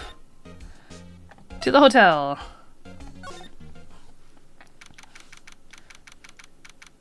Gatewater Hotel, room 303. Oh my god, look at her. She's doing like the Katnia. Well, hello there, handsome. Hi. Smooth, right? Real smooth. You're the lawyer, aren't you? The detective told me. He said, don't say nothing to that lawyer, pal. Teehee. Memo to self. Thank Detective Gumshoe for making my job harder. Gee, this is all like something out of a movie. It's all so exciting, I can hardly contain myself. Oh, let me go freshen up so I can look the part of the beautiful eyewitness. Dog. No! Not when the baddie just showed up. Pity the lawyer that has to cross-examine this one. Let's see. What's this? There's a screwdriver stuck in this drawer. I wonder what's inside. Let's take a look. Hey! Hey! What are you doing? No touching! Ooh, bad boy. You really shouldn't pry around in other people's rooms now. Oh, to the case. Oh no. You want me to make me upset, wouldn't you? Upset? I thought she was going to explode for a second there. I wonder what could be inside the jar. I guess we'll just talk to her. Do you think you could tell me something? I need you to describe what you observed at the time of the incident. Ooh, observe. Incident? You sound just like a lawyer in the movies. I like a man with a big vocabulary. A gulp. Better not encourage her. You know that thing that happened the other day? The bad thing? What did you see when it happened? I don't suppose you could tell me about it. Pretty please? Phoenix, we going with the pretty please? Let me see. Well, dream on. If you want to know, you'll just have to come to court tomorrow, Mr. Lawyer. Oh boy. Could you just who exactly are you? Ooh, Mr. Lawyer, are you hitting on me? No, hey, I'm just doing my job here. Teehee, you know, you're cute when you blush. Believe me, this is the first time in my life I've blushed this much. Oh no, Phoenix, keep it together. Right, can you just tell me what it is you do? Well, no, teehee, and you had your little hopes up, didn't you? Oh boy. I see there are 2 glasses on the table. You want her? Give her to me now. Is someone staying here with you? Oh, what amazing powers of observation. You must be one of those famous detectives like on television. Oh, no, not me. I'm just a lawyer. Say, Mr. Big Detective, why don't you go look for clues in the garbage, Damn cheeky, okay. Miss May doesn't like nosy little lawyers. Oh boy. Alright. Can we examine more of the room? The flowers are fake, as expected. I know sunflowers and tulips, but that's about the extent of my floral knowledge. The late summer sunlight streams through the window. There's the Fay & Co. law office's building, of course. You can see the inside of the room pretty clearly from here. I think it would be a little difficult to recognize a face from this distance, though. Interesting. Anything else worth noting? What is this? Ah, a still scene painting. Wait, should that be still life? Whatever. One of those is hanging on the wall. Bidge? A simple bed. It's been recently made. Nothing eye-catching here. And then again this, that she wouldn't let me look. What's inside, I wonder? Maybe later. Okay, so I guess we have to get her out of the room. Yeah, there's nothing else to look at. Oh, I guess... Okay, I guess we're done. Let's go back to the detention center. Hey! What is it? Did you meet the lawyer? Sorry, I haven't seen him yet. I see. I'd better go see if I can find this elite lawyer she's talking about. Oh, is he back? Is he there now? Seems like Mr. Grossberg is out. Okay. Oh, just kidding, he's here. Ahem! If that wasn't the most over-the-top clearing of the throat I've ever heard. Aha! So you're the one they say has been looking for me? Yes, that's me. He looks even grander than I imagined. That badge on your collar. Ah, so you're a lawyer, are you now? Yes, well, yes. And what do you want? I'm not particularly busy these days. Please proceed. Not busy? Then how come no one could get in touch with you? Something the matter? You came to see the one and only Marvin Grossberg, did you not? Well, here I am, boy. What do you want? Out with it. Well, sir, actually, it's about Maya Fey. Yes, Maya Fey. Go on. Why the strange reaction? Acha-cha. I'm really quite busy here, son. I can't go taking cases on a day's notice. No, it's quite impossible. Well, wait a second. How did you know the trial was tomorrow? Anyway, I'm afraid it's entirely impossible for me to represent her. Sorry, end of discussion. What's going on? He refused me before I even got a chance to ask him. What do I tell Maya? How can you just refuse like that? Please, tell me why you won't take the case. Well, you see, it's just, I'm busy, you see? But the client is Mia Fey's sister. Mia trusted you. She knew her sister would be in good hands. Yes, of course, I know that. You gonna look at something? I'm scared. Only plans. What are you researching? However, I'm sorry, but I must refuse. Sorry, goodbye. Creep. Fine. I don't have time to argue with you anyway. I'll go look elsewhere. Think not. Huh? Did you say something? I think not, I said. What do you mean? I'm terribly sorry, but I'm afraid that no lawyer worth their salt will take on this particular case. I missed evidence? Uh-oh. Okay. Terribly sorry, my boy. Why? I cannot say.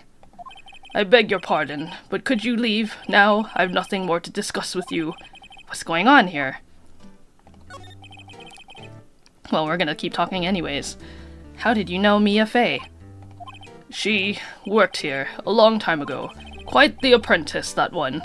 Learned my techniques in the blink of an eye. She left one day, quite suddenly. She had a mission, you see.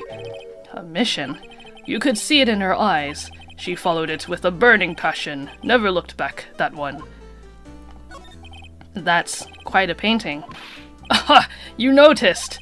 It's my pride and joy. Impressive, isn't it? Well, isn't it? The color of the sky, the hue of the sea, the weave of the straw hat. It's worth at least 3 million. I have no intention of parting with it, of course. No, I won't sell it. Not even to you. I wasn't interested. It's not for sale. I'm not buying. Jeez. Alright, we leaving. Okay, no, we already talked. So I missed something in here? I got the window, got this, I got... oh. A bottle... Wait, well, how come the... Okay, whatever. A bottle and 2 glasses are on the table. Somebody must be staying with her. Okay, there we go. Alright, now we're done.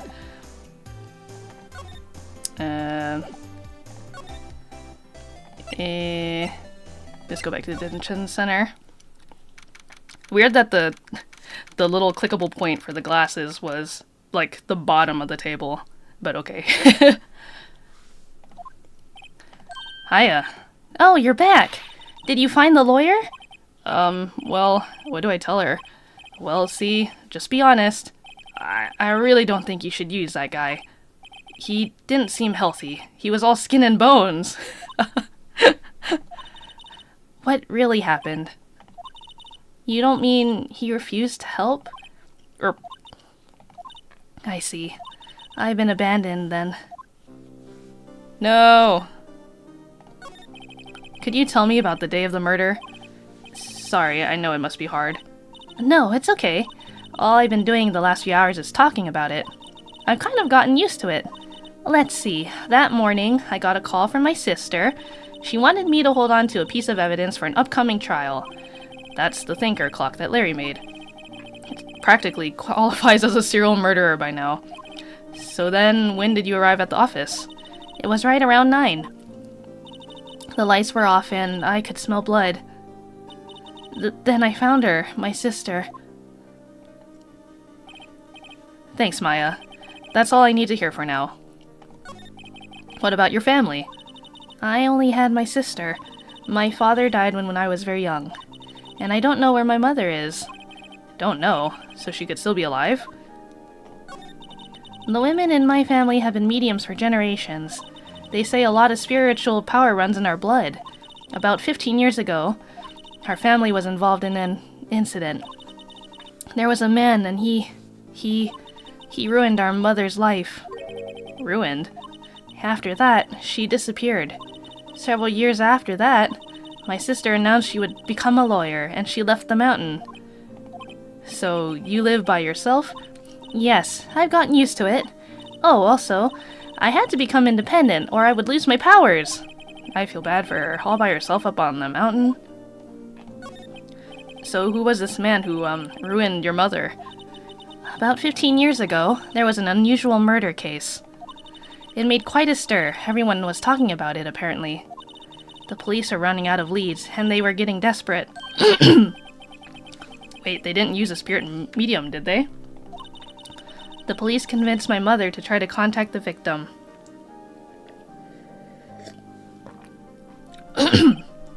Wow, so what happened?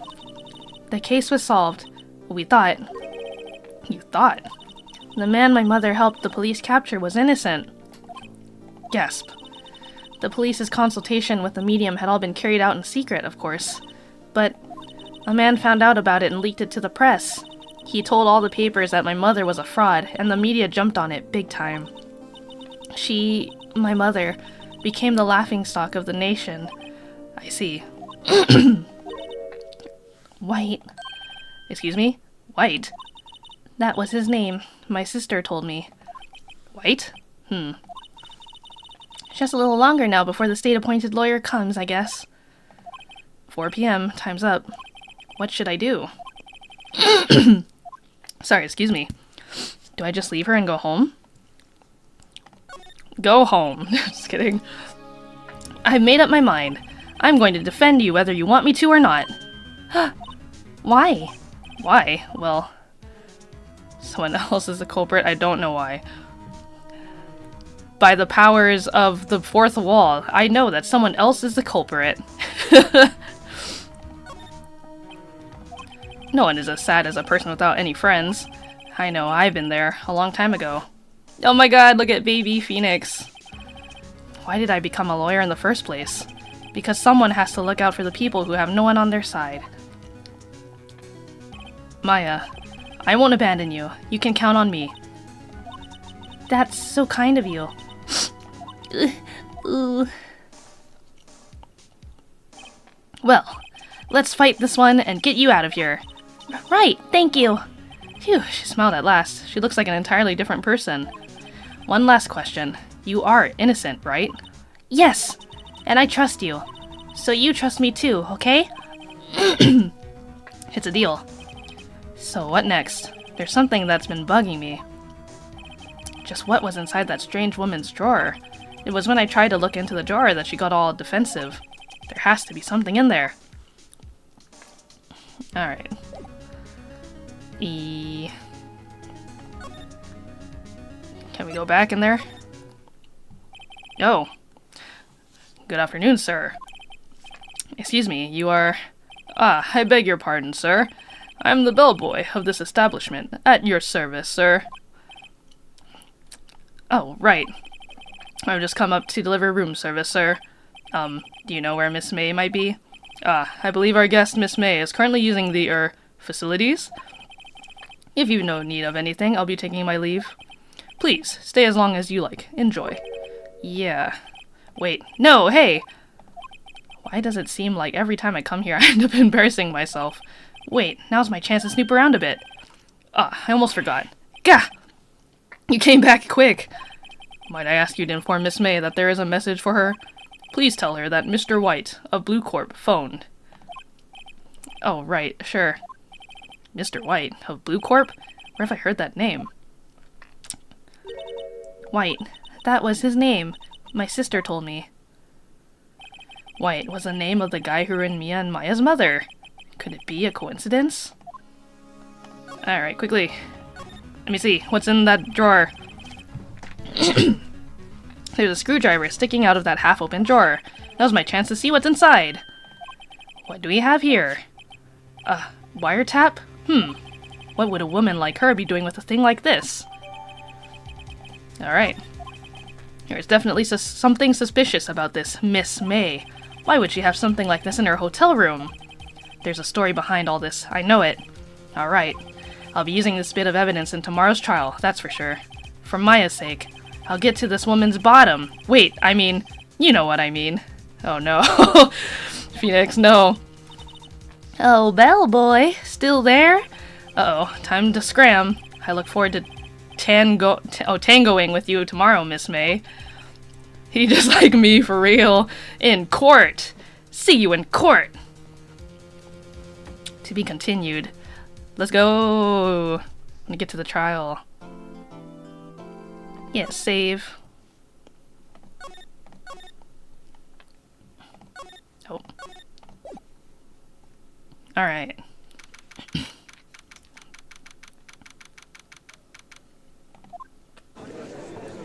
It's him!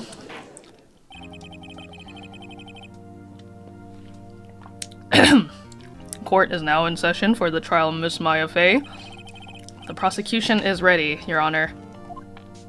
The defense is ready, Your Honor. Miles Edgeworth. I better not show any signs of weakness today, or he'll be on me in an instant. Mr. Edgeworth, please give the court your opening statement. Thank you, Your Honor. The defendant, Miss Maya Fey, was at the scene of the crime. The prosecution has evidence she committed this murder, and we have a witness who saw her do it. The prosecution sees no reason to doubt the facts of this case, Your Honor. I see. Thank you, Mr. Edgeworth. Let's begin then. If we may call our first witness, Your Honor. The prosecution calls the chief officer at the scene, Detective Gumshoe.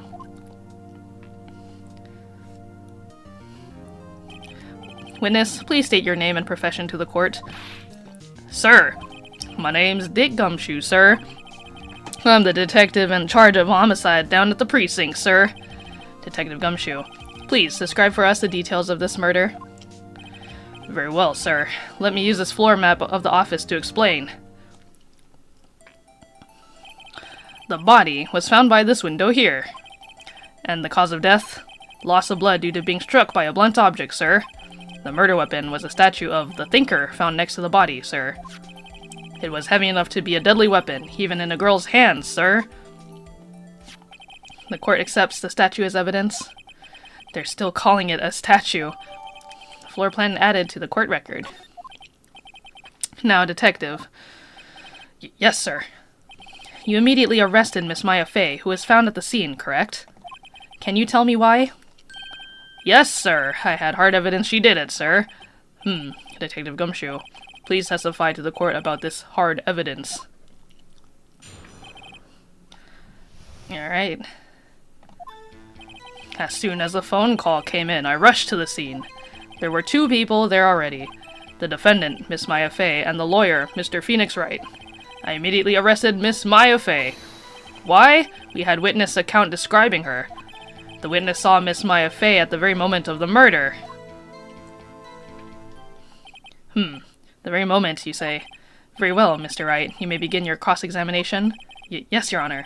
Cross-examine what? I couldn't see a single contradiction in that testimony. Whoosh. Who's smacking me? Hey, Maya just threw something at me. What's this? When my sister couldn't find any contradictions in a witness's testimony, she would bluff it and press the witness on every detail. The witness always slips up and says something wrong. It worked lots of times. Why am I taking a younger girl's advice when I was the one who went to law school? Heh, I should have expected Maya would know some of her sister's tricks. Alright, let's give this a try. Something the matter? No, Your Honor. I'd like to begin my cross-examination. Okay, so... As soon as the phone call came in, okay. I thought the contradiction was the witness wouldn't be able to see who was at the window very clearly due to the distance. Yeah, so... Oh, do I have to press from here? I guess here. Hold on just 1 second. Yeah? If I heard correctly, you said you arrested her because you had hard evidence she did it, correct? Huh? Did I say that? Me? I heard you say it. You did say it. You said it. Exactly what about the suspicious woman in pink's claim was hard evidence? What? Miss May isn't suspicious, and she sure isn't pink, pal. Well, I guess she is pink. That's enough, Detective Gumshoe. Do you have any more solid proof other than her claims, Detective? I guess pressing can have its advantages. Yes. Gah. Sorry, I got the order of things mixed up in my testimony, Your Honor. Sir. There was something I should have told you about first, Your Honor. Very well, Detective. Let's hear your testimony again. It's the moment of the murder because Phoenix was with her since the start. Oh, yes, that's right. If she saw 2 people. Okay, let's see. After securing the suspect, I examined the scene of the crime with my own eyes. I found a memo written on a piece of paper next to the victim's body. On it, the word Maya was written clearly in blood. Lab test results showed that the blood was the victim's. Also, there was blood found on the victim's finger. Before she died, the victim wrote the killer's name. Gasp. How you like that? That's my hard evidence. Before we begin cross-examination, I have a question for you, Detective. Your Honor? Why didn't you testify about this vital piece of evidence the first time? I forgot, sir. I know, I'm real embarrassed. I forgot about it, Your Honor. Sir, try to be more careful. Very well. The defense may begin its cross-examination. Okay. After securing the suspect, examine the scene, yes. Right.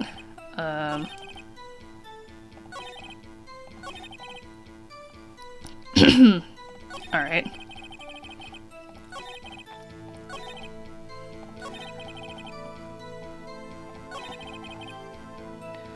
Okay, let me see. What do we have? The autopsy report, which is a 9. Phone conversation. Oh, we haven't been able to look at this yet. Glass shards.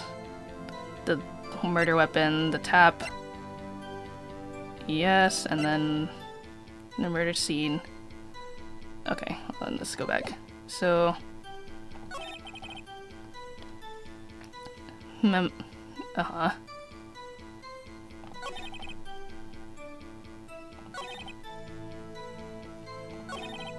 Before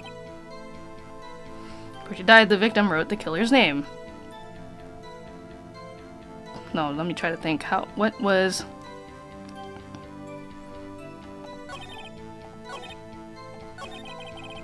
Yeah, wait, how did you find this? So let me see. So... This evidence clearly reveals a contradiction in that statement, Your Honor. How exactly are that evidence and the statement just now related? They aren't, are they? Not at all. Mr. Wright, please think. No! Okay, so then... It wasn't the evidence, but...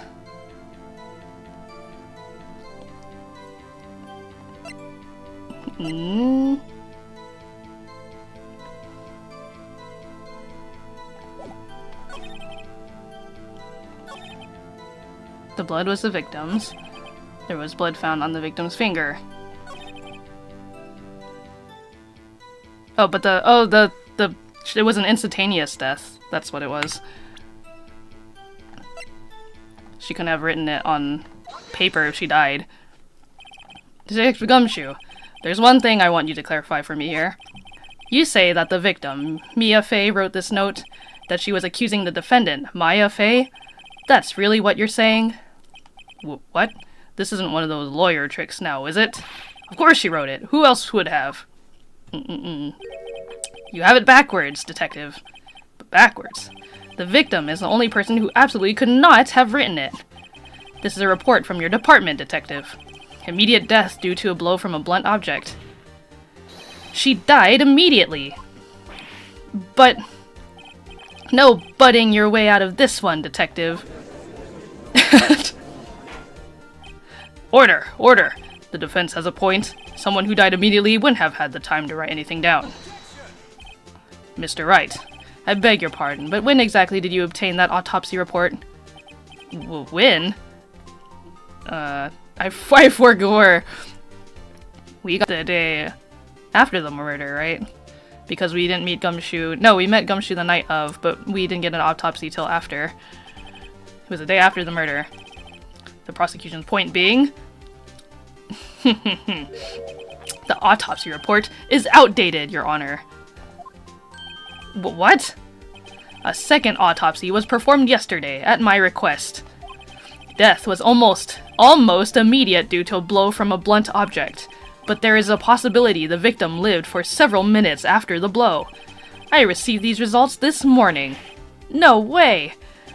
Your Honor, it's quite easy to imagine that the victim did have time to write Oh no. I think we're back.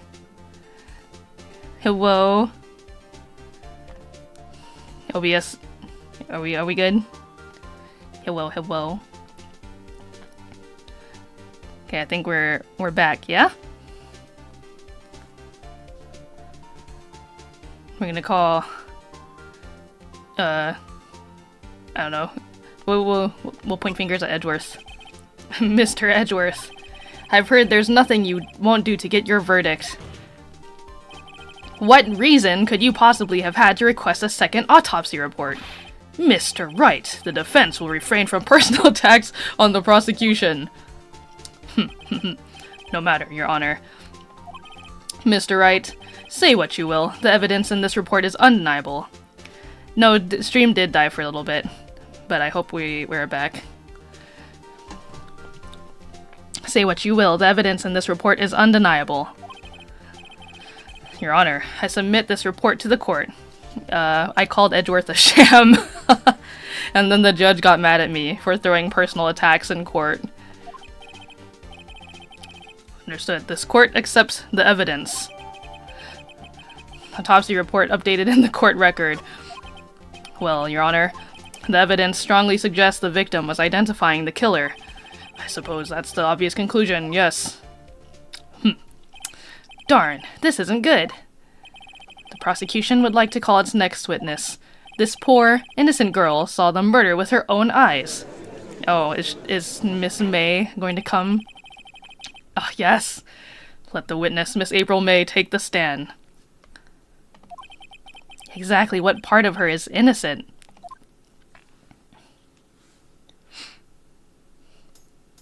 Like Nia? Oh my god.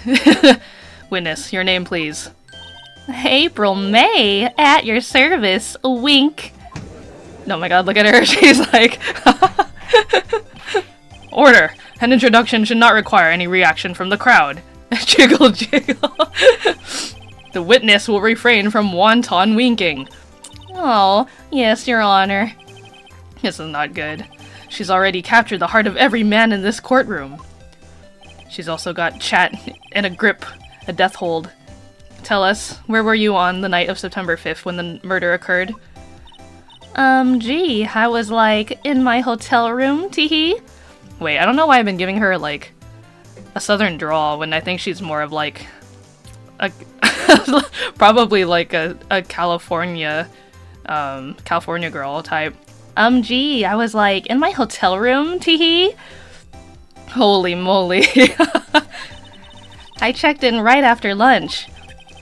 And this hotel is directly across from the Faye & Co. law offices. That's right, big... Oh my god. That's right, big boy. Please testify to the court about what you saw. Miles Edgeworth.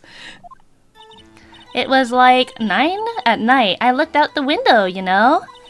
And then, ooh, I saw a woman with long hair being attacked. Okay, somehow she turned into, like, half southern / like, half city California girl. That one attacking her was the mousy girl sitting in the defendant's chair. Then the woman, like, dodged to one side and ran away. But that girl, she caught up to her and she hit her. Then the woman with the long hair, she kinda slumped. The end. That's all I saw. Every little it's bitsy witsy. Hee wink. Ding. Well, Your Honor, I see. It is a remarkably solid testimony. I don't see a need to trouble with the witness any... Wait, Your Honor! Yes, Mr. Wright? What about my cross-examination? I thought the witness's testimony just now was quite firm, didn't you? Mr. Wright, I understand you were Miss Mia Faye's understudy, were you not? You must know her techniques well. Her cowardly way of finding tiny faults in perfectly good testimonies. Hey! How dare you! Well, Mr. Wright, will you cross-examine the witness? Oh, yes! Anonymous. I have to show you this thing. Look at this photograph! Wow! It was a belated birthday gift from OnlyFans. It's so cool! I love it so much. You must look at it. Everybody who enters the stream must look at it at least once. Its beauty, its glory. It's so good. Part 4, Jotaro. Yeah, I need to get some music going. Yes, I'm doing it. I'm going to cross-examine the witness. I'll gladly proceed with the cross-examination. If only because I have a feeling Edgeworth doesn't want me to. She has to have some weakness. Very well, you may begin your cross-examination. Me when I'm in court and just like, Nia, hello. It was like 9 at night. I looked out the window, you know. Okay, yeah.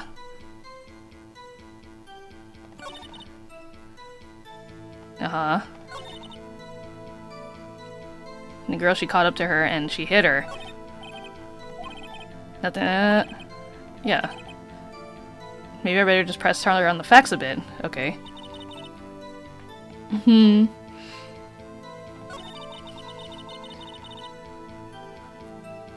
Okay. Hold on. What evidence do we have? The floor plan, the receipt, murder weapon, the glass. Died from a blow by a blunt object. May have lived for a few minutes after being hit. Glass?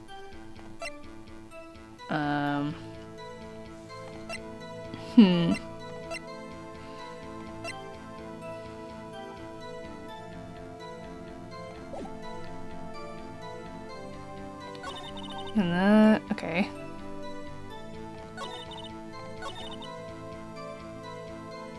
I guess I could press a little more here. The woman with long hair, that was Mia Fey. Slender, sort of. Well, some people might say pretty, if that's your thing. Your thing? And the person attacking her? One attacking her was the mousy. Okay. Tell me more.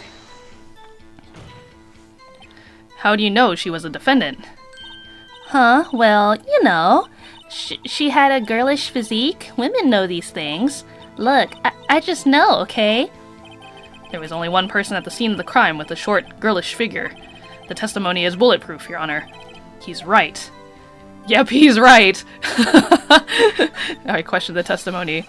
Hold on a minute. That testimony stinks! What?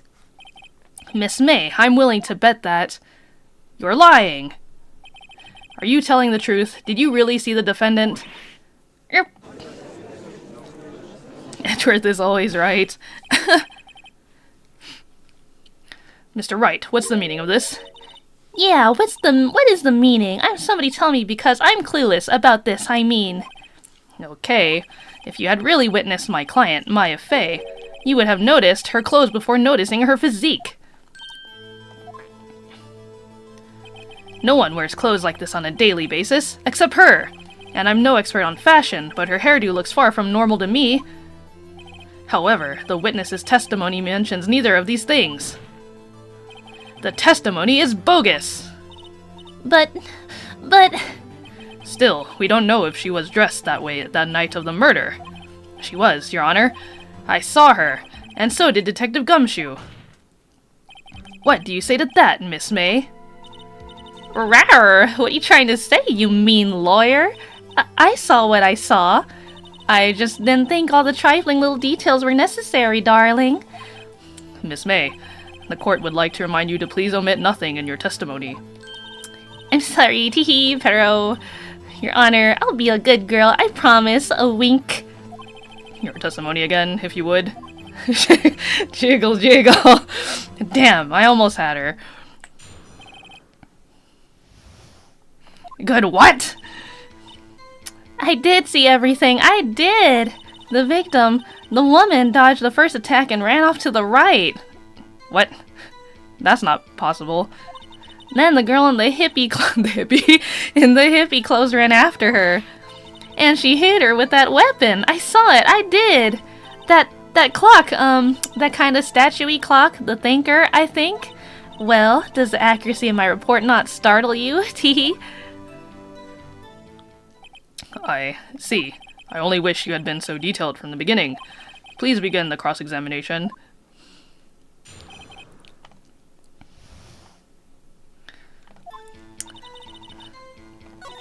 The victim, the woman, dodged the first attack and ran off to the right.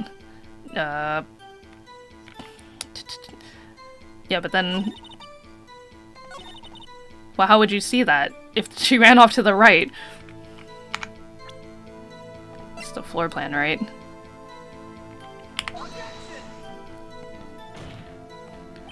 Your Honor, that statement contradicts this evidence. It does? I don't see it. What? What do you mean not? What? Excuse me. Was it supposed to be the other statement? Huh? Time to press and squeeze the truth out of here. If the music doesn't stop when you object, then it's wrong. I see. Okay.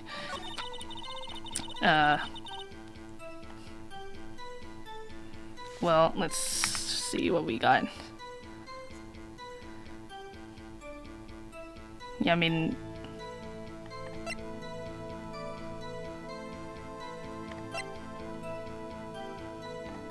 Oh, hold on.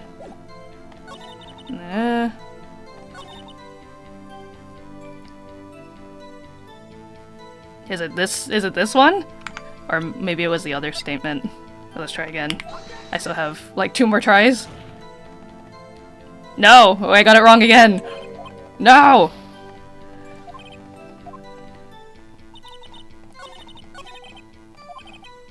Or do I have to press her more? Okay. Oh. Wait, no, stop. I wanted to go back. Okay. Okay, the presser here. Where did this weapon come from? She picked it up from her desk. Okay, I see. What sort of weapon was it? That clock. Okay.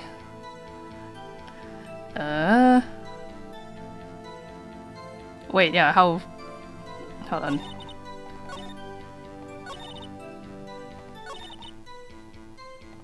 Okay, maybe...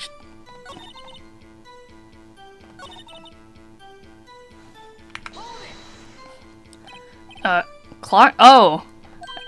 Didn't this come up in another testimony recently? Because they were calling it a statue up until...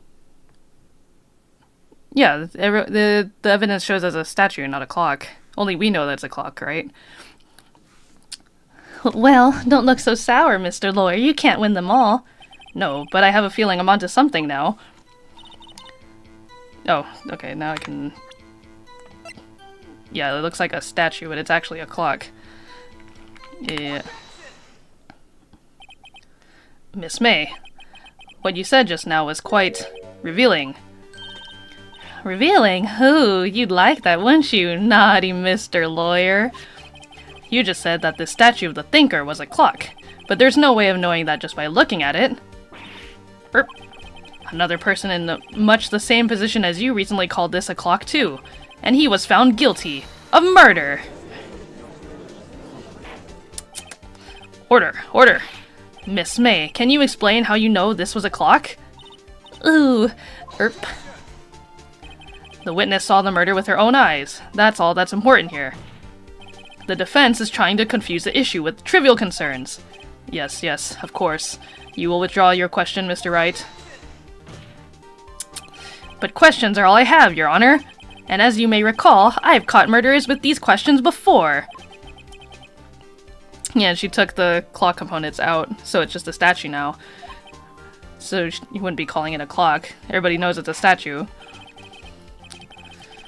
Objection sustained. You may continue to question the witness. Phew, that was close. If he stopped me there, the trial would be over. Huh? What? So what happens now? What happens now is you answer my question. How did you know it was a clock? What? That's... because, I heard it? Yes, I heard it say the time. So you've been to so you've been to the law offices of Faye and Co. No, hey, I didn't say that. Why would I go there? I heard it from my hotel room, hee hee. The law offices of Faye and Co., where the murder took place, is very close to the hotel. She could easily have heard the clock. Well, Mr. Wright, are you satisfied? No, Your Honor. I can't give up now. I'm not satisfied because... Yeah, she couldn't have heard it. Oh, and we also couldn't have rung. You were at the hotel. There's no way you could have heard a clock go off in the building next door. You have proof that she could not? Amateurs, amateurs. Listen to me, Mr. Wright. In the courtroom, proof is everything. Without it, you have nothing. You are nothing. Then I would like to propose a test to see if she really could have heard. Tisk tisk. The prosecution denies your request. What? On what grounds? This is a trivial matter with no direct bearing on the case at hand. Indeed. Objection sustained. Damn, time to switch directions, quick. No. Okay, so, yeah, she couldn't have heard it because there's no clock components in it. Your Honor, members of the court, it is inconceivable that the clock in question rang. It is empty. That clock is missing its clockwork. How could you possibly? Just take a look, right now. Oh. See anything interesting, Your Honor? It is as the defense says. This clock is missing its clockwork. It's quite empty. Mr. Wright, would you care to explain to the court the meaning of this? It is as you can see. The clock was empty. It couldn't have rung. Therefore, this witness is a big, fat liar. Fat? Well, Miss May. Tisk, tisk. Quite a show you put on for us, Mr. Wright. He knew the clock was empty. Somehow. He knew! I'm afraid you've forgotten one thing, however. Indeed, the clock is empty. As you say, it can't ring. However, we must ask, when was the clockwork removed? If it was after the witness heard the clock, then there is no contradiction. That's true. That is a possibility. The clock might have been emptied after she heard it. And that is exactly what happened, Your Honor. Well, Mr. Wright, can you prove when the clockwork was removed? Oh, impossible, of course. I have proof. What? Wasn't it you who told me proof is everything? Well, I was listening. And now I'll show you the proof you like so much. The evidence that proves when the clockwork was removed is on this phone conversation. Where is it?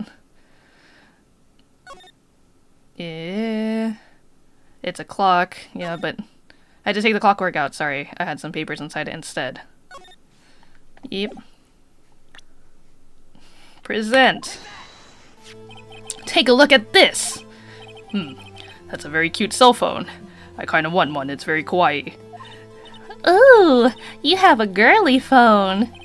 Wait, this isn't my phone. Listen, this is the defendant's cell phone, and it contains a recording. A recording of a conversation she had with the victim on the day of the murder. Order. The defendant's cell phone? This wasn't brought up to my attention. Perhaps Detective Gumshoe overlooked it. The good detective better remember he's up for evaluation soon. I gotta say, I'm starting to feel bad for the big fella. Let's hear the conversation. Beep. So you just want me to hold on to the thinker for you then? If you could. I should probably tell you the clock isn't talking right now. Huh? It's not working? That's lame. I had to take the clockwork out, sorry. 9:27 a.m. Your Honor, I think this makes it clear the clockwork was already gone by the time this was recorded. Which was well before the witness even arrived at her hotel. Well, Miss May, would you care to explain this to the court? Just how did you know that weapon was a clock? Well, isn't it obvious? I saw that clock before. What store was that again? I go to so many. Oops, I forgot. Wink. So the witness had seen it before. That would make sense. Wrong. It was handmade. There's only 2 of them. The witness claims she had seen it before, but this directly contradicts a piece of evidence already submitted to this court. Well then, let's see it. Please produce this evidence that will prove the witness had not seen the clock before. Made by Larry Butts. It's simple. This clock was never in any store ever. What? A friend of mine made that clock. Only 2 exist in the world, and the one that isn't here is in police custody. Impossible! Everything is sold in stores. Miss May, I think it's high time you went shopping for a better excuse. Ha ha ha ha. Ha ha ha ha. Oh, excuses not on sale today? Ooh, oh.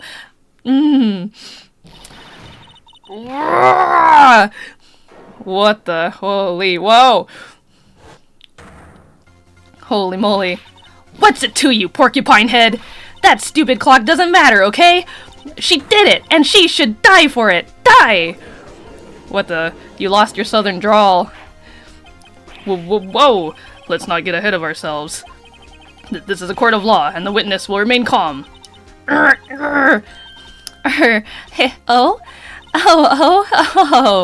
Silly me. Did I, lose it? I guess I did, teehee. Wink. Scary. Miss May, let me ask. Tell me, how did you know the weapon was a clock?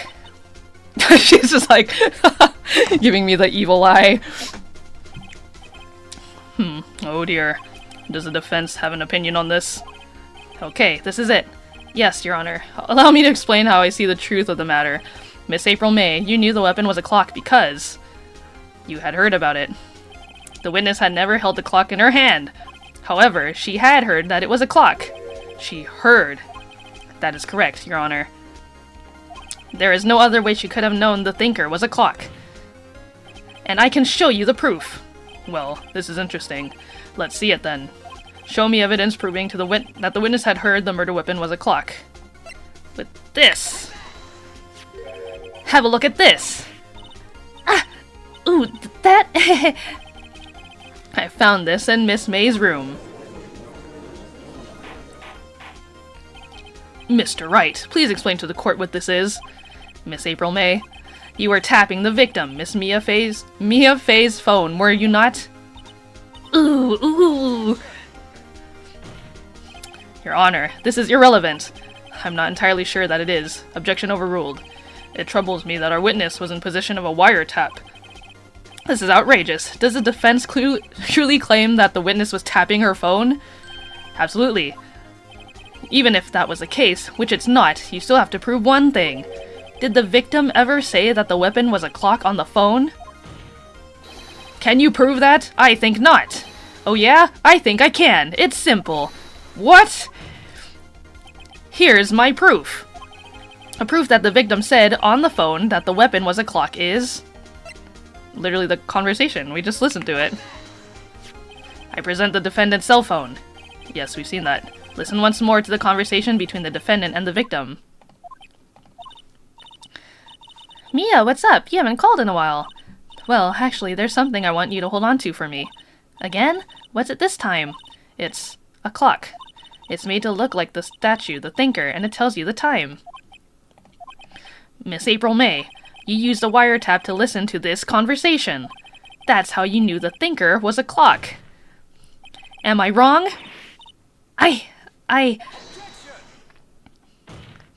Your Honor, this is ridiculous. Your Honor, look at the witness's face. Does she seem amused to you? The defense demands an answer. Witness, answer the question. Did you tap her phone? Miss May. Shut up, all of you! What gives you the right? You lawyer!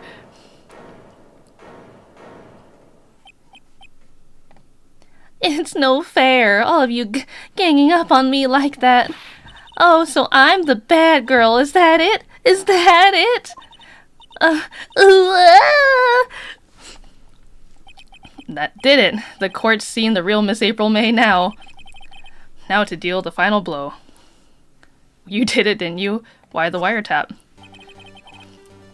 Why did you tap her phone? Answer the question! Do I have to?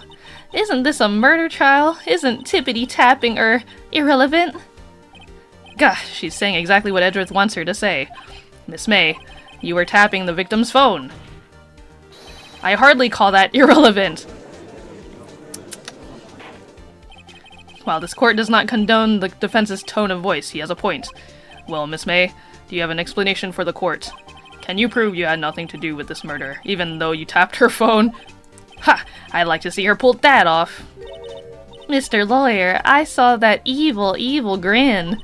You were probably thinking I'd like to see her pull that off, weren't you? Damn, she's good. Well, you're not the... Whoa! You're not the first man who's thought of that, and of course I can, and will. You can't be serious. No way.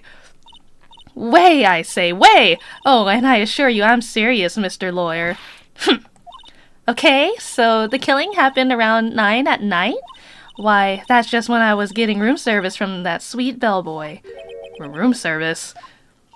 Iced coffee, I believe it was. Iced coffee, you know? Like normal coffee, but cold. If you don't drink it quick, that ice melts and then you have regular cold coffee. Iced coffee? Think I'm making this up? Ask the bellboy, wink. Ergo, the witness was not on the scene at the time of the murder. What? But she just said she saw it. So where does that leave us?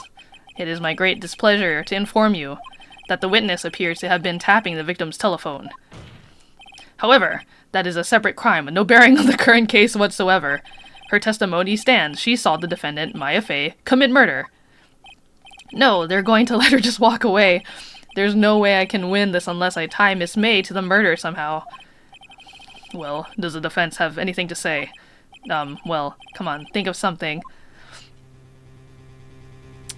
Yeah, she was in the bathroom. The defense would like to call the hotel bellboy the hotel bellboy as a witness. There's something suspicious here, and I'm going to get to the bottom of it. I think you've sunken quite low enough already.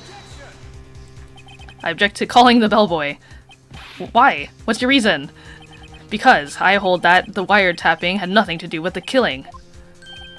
However, if you agree to one condition, I'll consent to calling this witness. Condition? If Miss April May's alibi is not called into question after you examine the bellboy, then you will recognize that Miss April May was not the killer, thus she is innocent. And thereby, you must also accept the verdict of guilty for Miss Maya Fey. That is my condition. What? I'd better find something suspicious in that bellboy's testimony, otherwise Maya will be declared guilty on the spot. What should I do? I mean, we have no other choice, no? Alright, I've got nothing to lose except for, well, everything. Understood, I accept your condition. Humph. Fool. You fell right into my trap. Uh-oh. Wait. Very well, the court calls the hotel bellboy to the stand. I believe we're ready for the witness to testify. He certainly does look like a bellboy. Yes, sir. I received your summons in the middle of work, sir. I'm happy to be of service. That tea set looks rather heavy, so without further ado, the witness may begin his testimony. Very good, sir. He just brought the whole tea set with him to the court. I am the head bellboy at the Fine Gatewater Hotel, in business for 4 generations. I believe I received a call after 8 in the evening from our guest, Miss May. She asked for an iced coffee to be brought to her at 9 on the dot, sir. I brought it to her at precisely the requested time, of course, and I delivered the iced coffee to our guest, Miss May herself. I see. The defense may begin this cross-examination. Right, I'm ready. I hope. This is it. If I can't prove Miss May was involved with the murder now, Maya will be finished.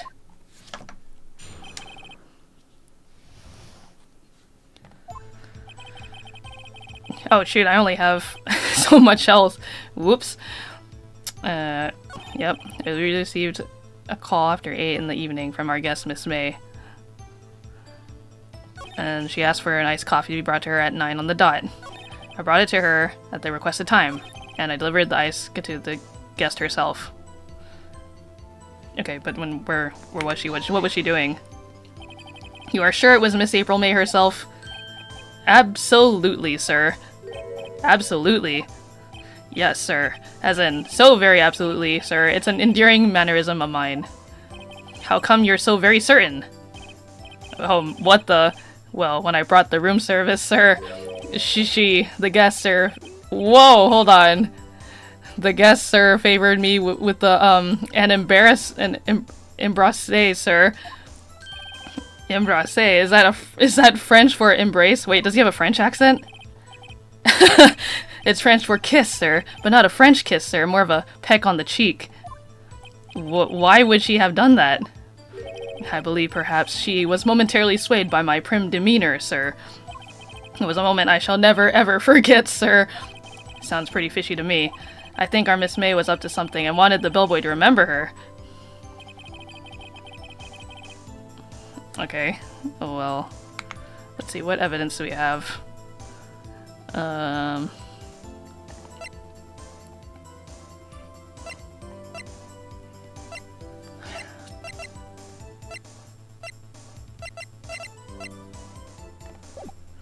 think I have to press her on something, or press him on something else too.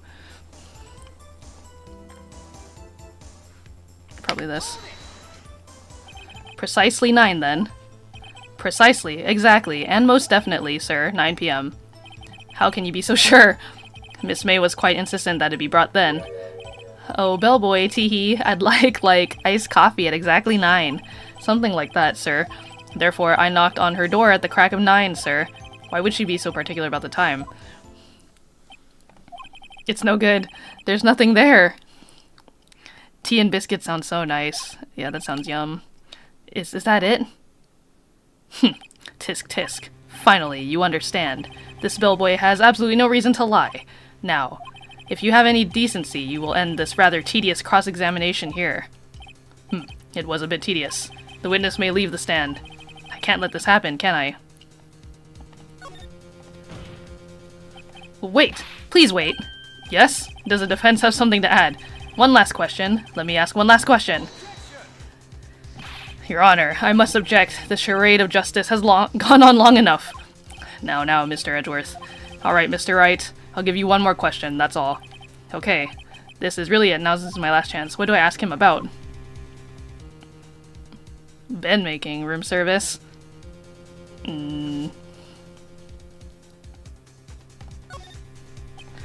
Tell me again about room service. Again, sir, at exactly 9, I delivered room service to Miss May in room 303. The guest had requested iced coffee. $18 was the charge, as I recall. I see. $18? No, what does that have to do with anything? Does that seem a bit expensive? Yes, well, iced coffee for... Oh, there we go. Oh, $18 for... Yeah, for one person would be a lot. So, but for two, you know, and we don't skimp on the ice, sir. What did he say? What did you say? Rather, quite. Bellboy, tell us the truth now. Was someone else staying in Miss May's room?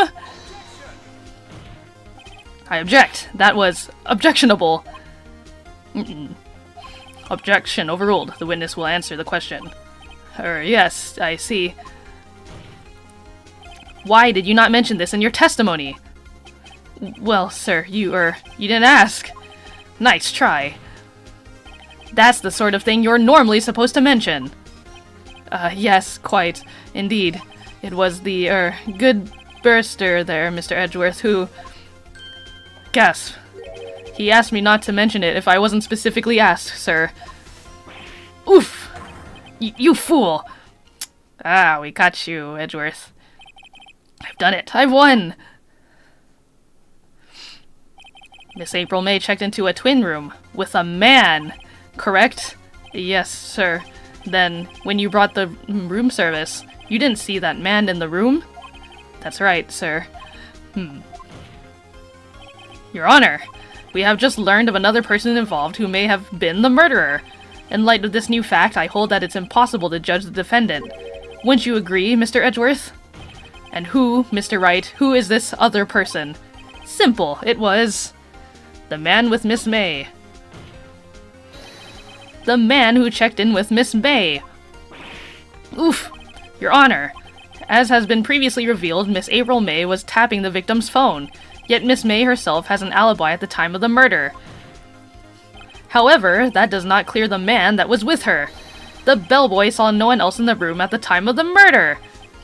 My, what a convenient little setup, but it's too late. Too late? I suppose you'd like it if it was too late, wouldn't you? After all, it was you who hid the presence of the other man from this court! Oof. Upstart. Amateur. These accusations are... ludicrous! Enough. The court acknowledges the defense's argument. I expect the prosecution and defense to look into this matter fully. Am I understood? Yes. Yes, Your Honor.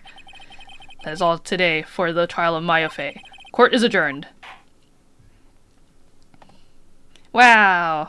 We made it. Mr. Wright! You were amazing in there! Really? I think I might be your newest fan. Oh, I was just doing my job, you know. Then again, that other attorney was pretty cool too. Huh? That face of his, with his eyes wide and trembling lips. It sent shivers up my spine. If you say so. So, what happens with me? Do I get to go home now? Well... No, I don't think so. Not yet. Oh, I see. But I got a great lead in today's trial. A lead? That man with Miss May. He's the key. Oh, I get it. What happened to Miss May after that anyway? I heard they arrested her. I guess she's learning her charms won't work everywhere. She's probably at the detention center now. I may have to go down there later. Anyway, this case is far from closed. Yes, sir! I'm going to find out more about this man. Do you think he was the one who... Maybe so. Sis, don't worry. I'll find him by tomorrow, I promise. I'm counting on you. I asked for a full record of April May's testimony. I thought it might come in handy during the trial tomorrow, but now that I have it, I'm not so sure. Most of her testimony was all lies. In fact, there's only one part that hasn't been stricken from the record. Yeah, this part, I was like, huh? I don't know how much good this will do me at all now. Anyway, time to hit the pavement and do some investigating.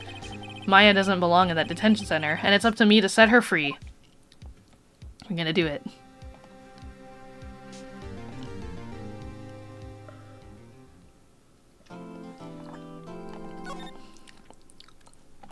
Yeah, there's so many good bangers in this.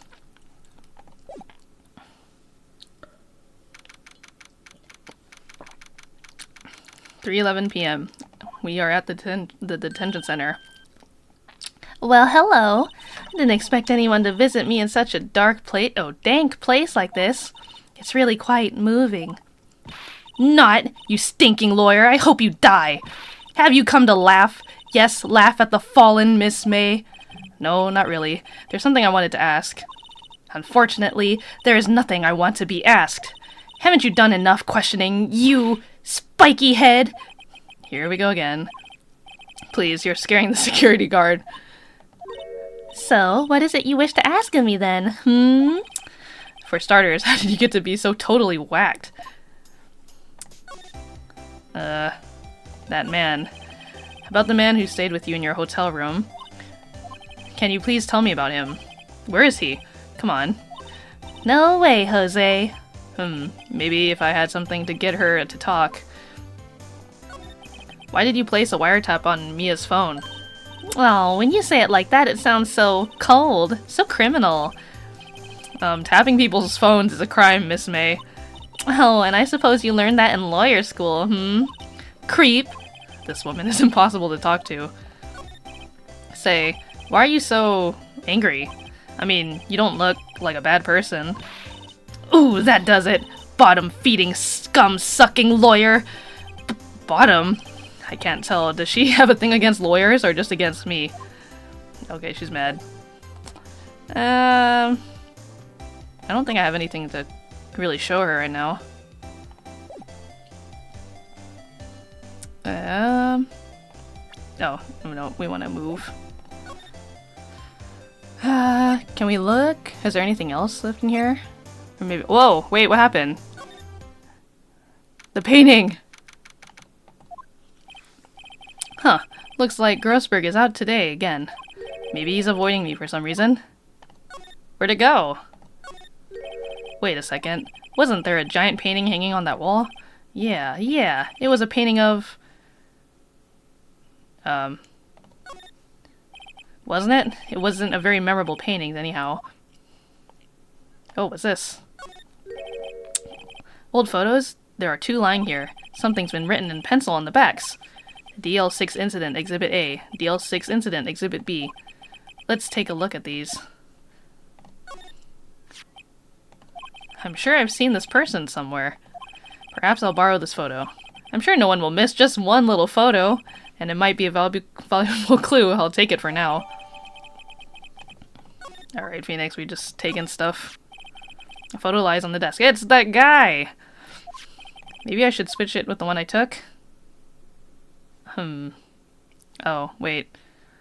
Can I take it and then show it to... Oh yeah, I'm gonna do that. Swap them.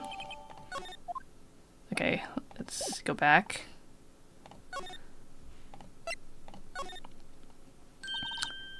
You again? Can't you take a hint and stay gone?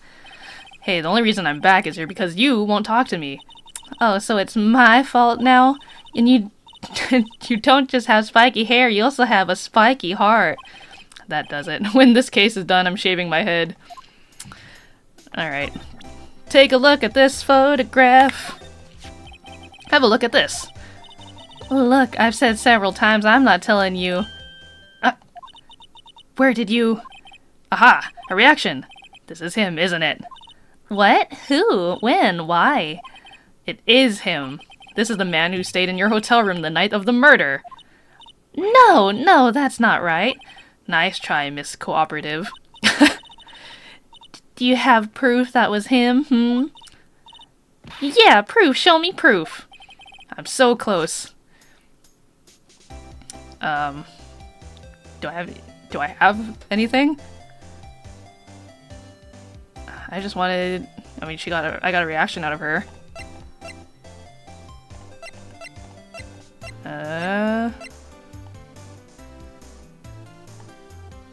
Oh, it would have to be... I would need Maya, right? Because... Well, let's... No. Yeah, that man. About the man who stayed with you in your hotel room. Can you tell me about him? Where is he? I'm not telling. Look, he's being accused of murder. I don't think you want to be protecting him. Would you have sold out the late Miss Faye to the cops? No. See? Damn. Maybe if I had something to... Oh. Wait, what? Duh. Wait, can I... Oh, can I show her the thing while we're talking? This guy. Oh, okay, I can't.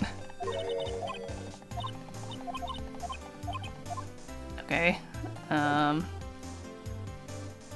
Maybe if I bring the other photo now.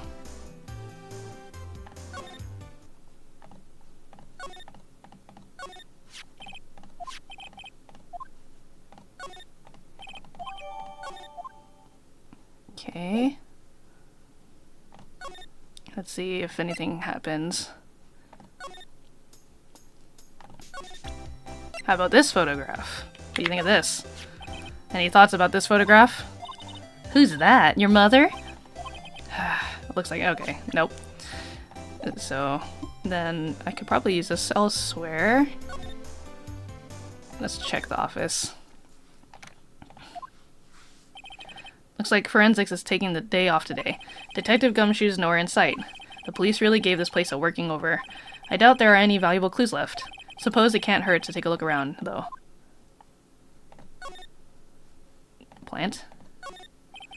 Mia's favorite potted plant. I guess I'll have to water it now. The sky's blue, and so am I. There's that hotel right across the way. Anything else? Phone? Mia's desk. Perfectly clean, as always. The only thing it's missing is Mia. Oh, that's... bedtime in 39 seconds? No. Well, we're gonna be ending stream soon here, in like 20-ish minutes. An old movie poster. Apparently, this was the first movie that made Mia cry when she saw it. I'll have to check it out one of these days. You couldn't cram more legal books in here even if you wanted to. All the cases that the chief worked on are filed here.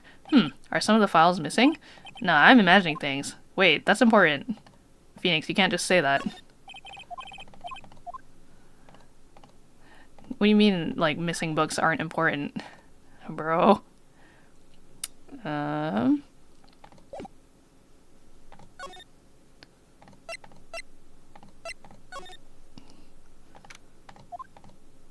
That's a bellboy. Ah, welcome, sir. Quite the performance today, if I dare say so myself. Oh, thanks. Sorry for putting you on the spot like that. No, not at all, sir. Your efforts today can only help the Gatewaters rep, as they say. Huh? Rep?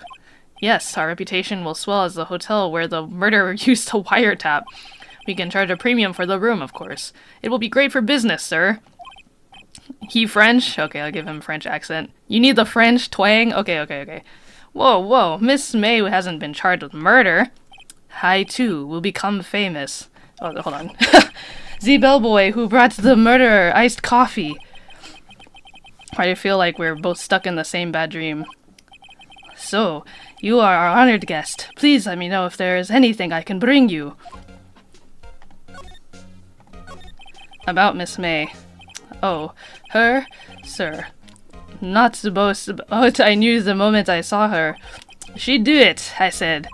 Do what? I'm starting to think the most suspicious person here is this guy. I wanted to ask you about the man who was with Miss May. Ah, yes. He struck me as a real lady killer. If you'll pardon the expression. I knew it from the moment I saw him, sir. He and I are of the same ilk. We both carry the scent of danger. There we are, in total agreement, Mr. Psycho Bellboy. If you had a photo of that man, I'm quite sure I could identify him. A photo, Oh, I had it earlier, but I have to go back and get it. Could you tell me about this hotel? Absolutely, and on that subject, I have an excellent idea, sir. Currently, this hotel is known as the Gatewater. I propose that we add a subtitle. A subtitle? What the? The Gatewater Hotel. Murder Manor. Well, what do you think? Sounds great. Whatever floats your tea set. Okay, I gotta go back and get the photo again. Switch. Give me the photo.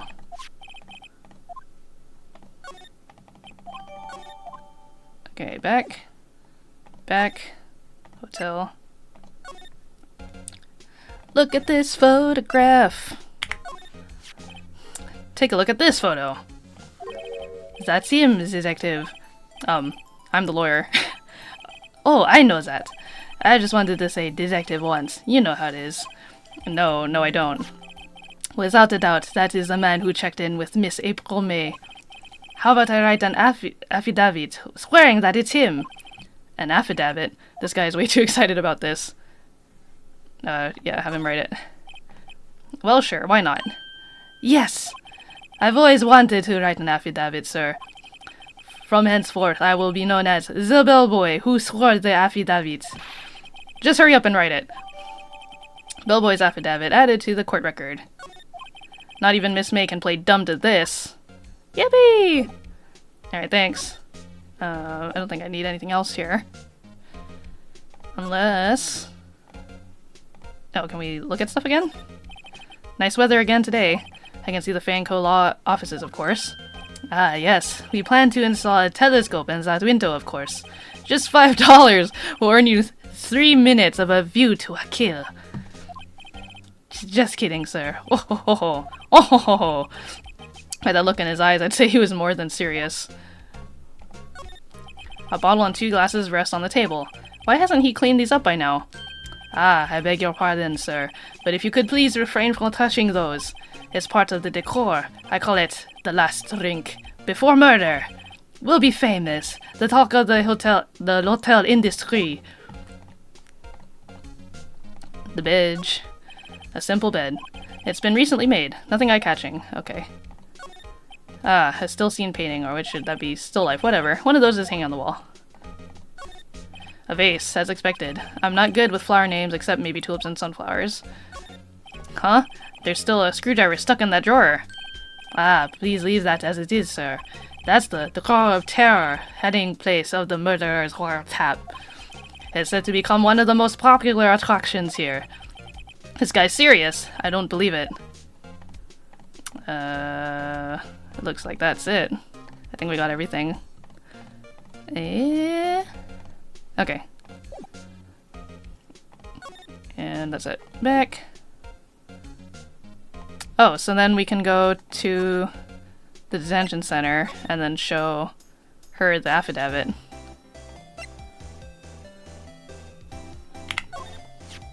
Could you have a look at this? What's that?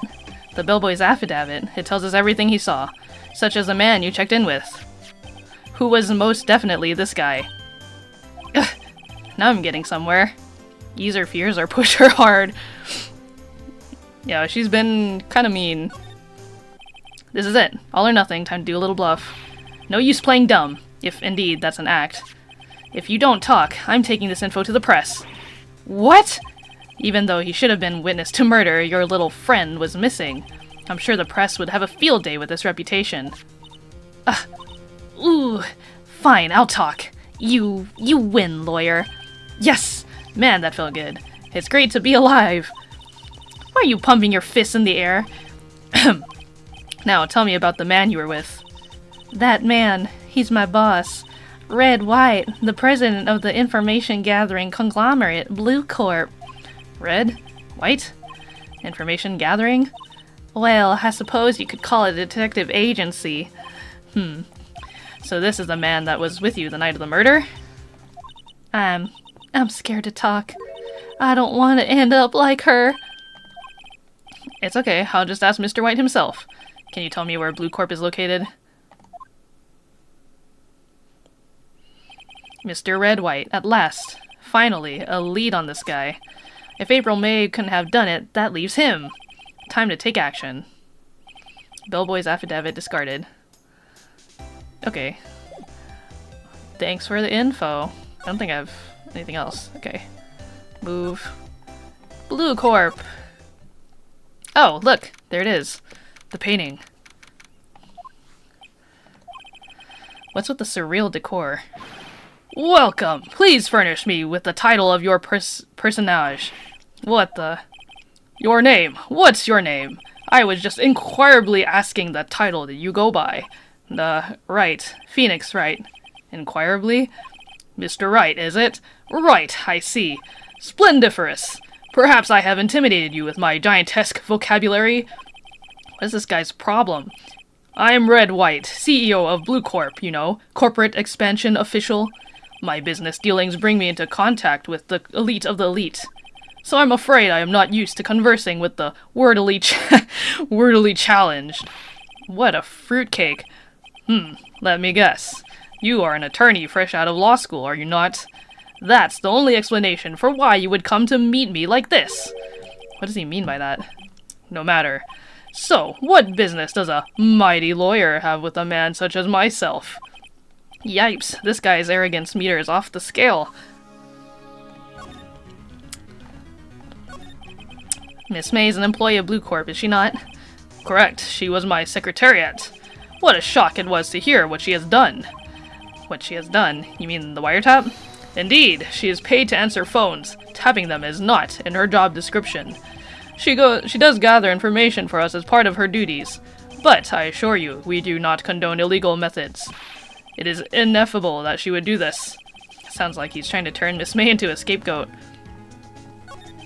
On the night of the murder, were you in April May's hotel room? Who can say? I seldom pay attention to mundane details such as time and place. But those things are kind of important. My motto is, don't worry, be happy! Still, Mr. White, the hotel bellboy has stated on the record that he does remember you very clearly. No matter! The bellboy can say what he pleases. I still won't talk to you. If you want me to speak, put me on the witness stand. Although I doubt you'd be capable of doing that. He raises a good question, actually. Why didn't the prosecution call him as a witness? He should have seen the same thing as April May. Ho ho ho ho! The police. The courts. To me, they are mere toys. Playthings for my amusement. What kind of company is Blue Corp, anyway? Excellent question. We buy and sell various kinds of information. We are a company of the future, you might say. We are the future. Sell information? In just 10 years, I built this business up into the grand office you see now.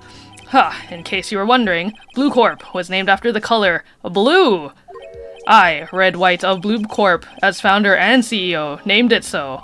And why, you ask? Because I like the color blue, of course. Fantabulistic, is it not? There's something that's been bothering me. Yes, what might that be? That big painting on the wall over there. I've seen it before. Where did you get it? Or when did you get it? Good question. Say, when did you get that painting? No idea. I forgot. I've seen that painting before. Yesterday, in fact. Why do I find that painting here today? Mr. Wrong, was it? Right. It appears you do not fully grasp your position here. I ask again, who are you? A lawyer? No, my feeble friend. A mere lawyer. Worth nothing. Zilch, zippo, nada. Just like that sorry excuse for an attorney. Grody Burger.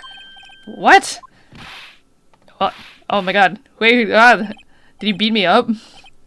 He punched me! Well, Mr. Lawyer, what will you do, eh?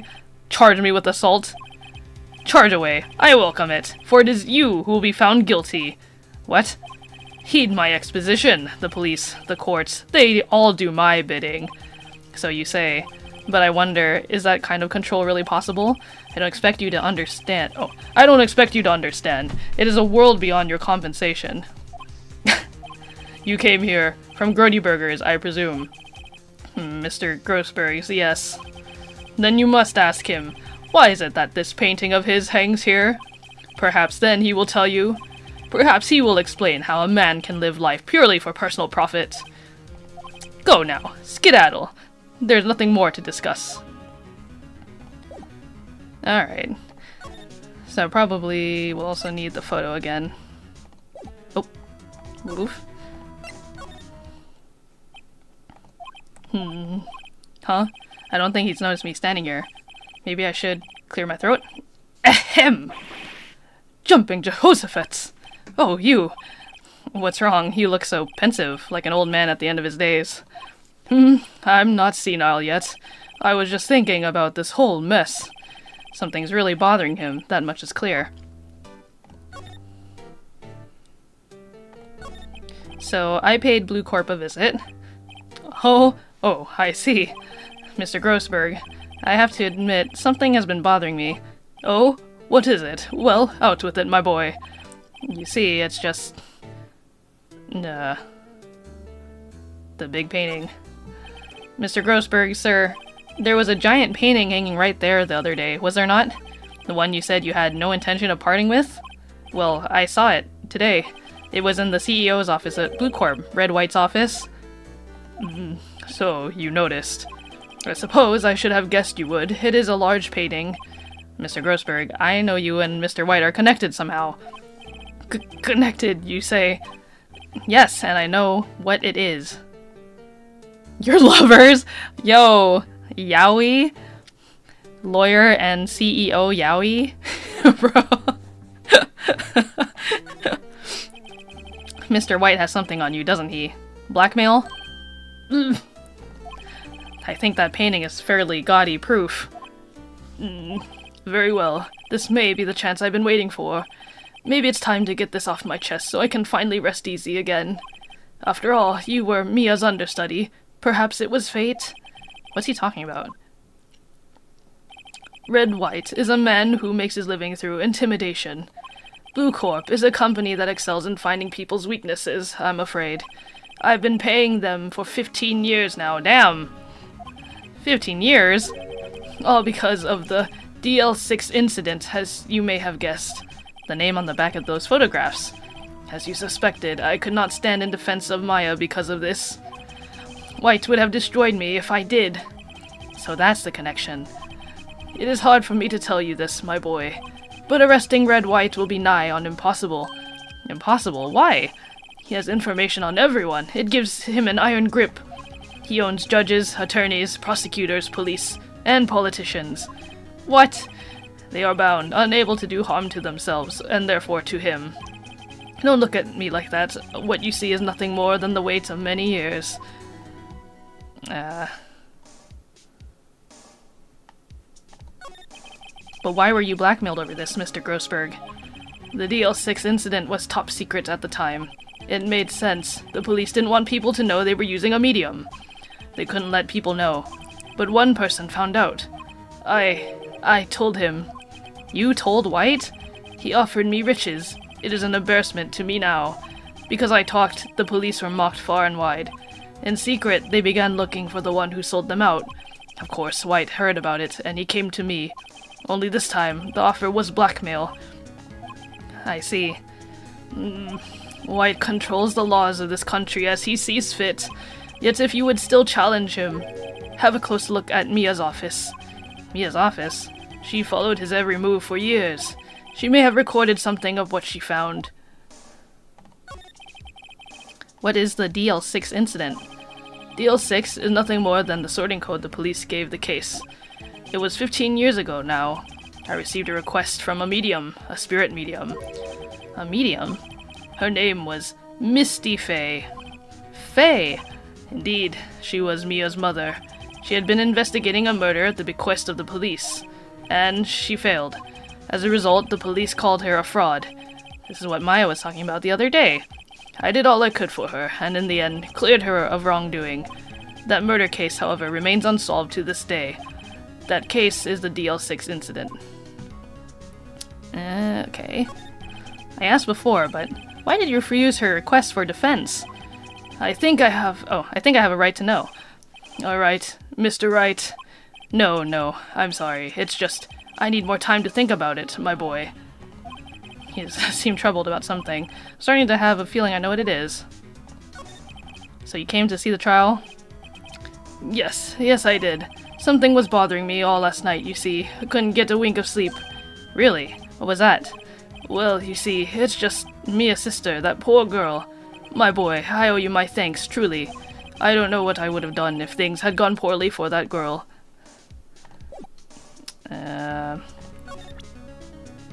No, I want the photo. Well, actually... Oh, the photo's gone. Okay. Okay, so we have to just go back to the office. It's funny, looking at this room, it seems so normal. Hard to imagine a murder took place here. Mr. Grossberg said there would be clues. Maybe I should have another look. Okay, actually, we'll have to stop here for tonight, but lucky for you guys, we're doing another stream tomorrow, and we'll be continuing playing more Phoenix Wright, Ace Attorney. I realized I didn't go into too much detail about the wedding and such after all, but yeah, it was just, I had a lot of involvement in it, so that's why I was so busy, and basically why I was busy leading up to the wedding itself. But everything should be back to normal now, so tomorrow we'll have our regular stream as usual, and then unless something else comes up, you should expect streams to continue every Tuesday as usual. So, with that being said, I hope you guys have a good rest of your night, day, or whatever time it is for you, and I'll see you all tomorrow, right here on the channel, so we continue more Phoenix Wright. So I'll see you all later. Bye-bye!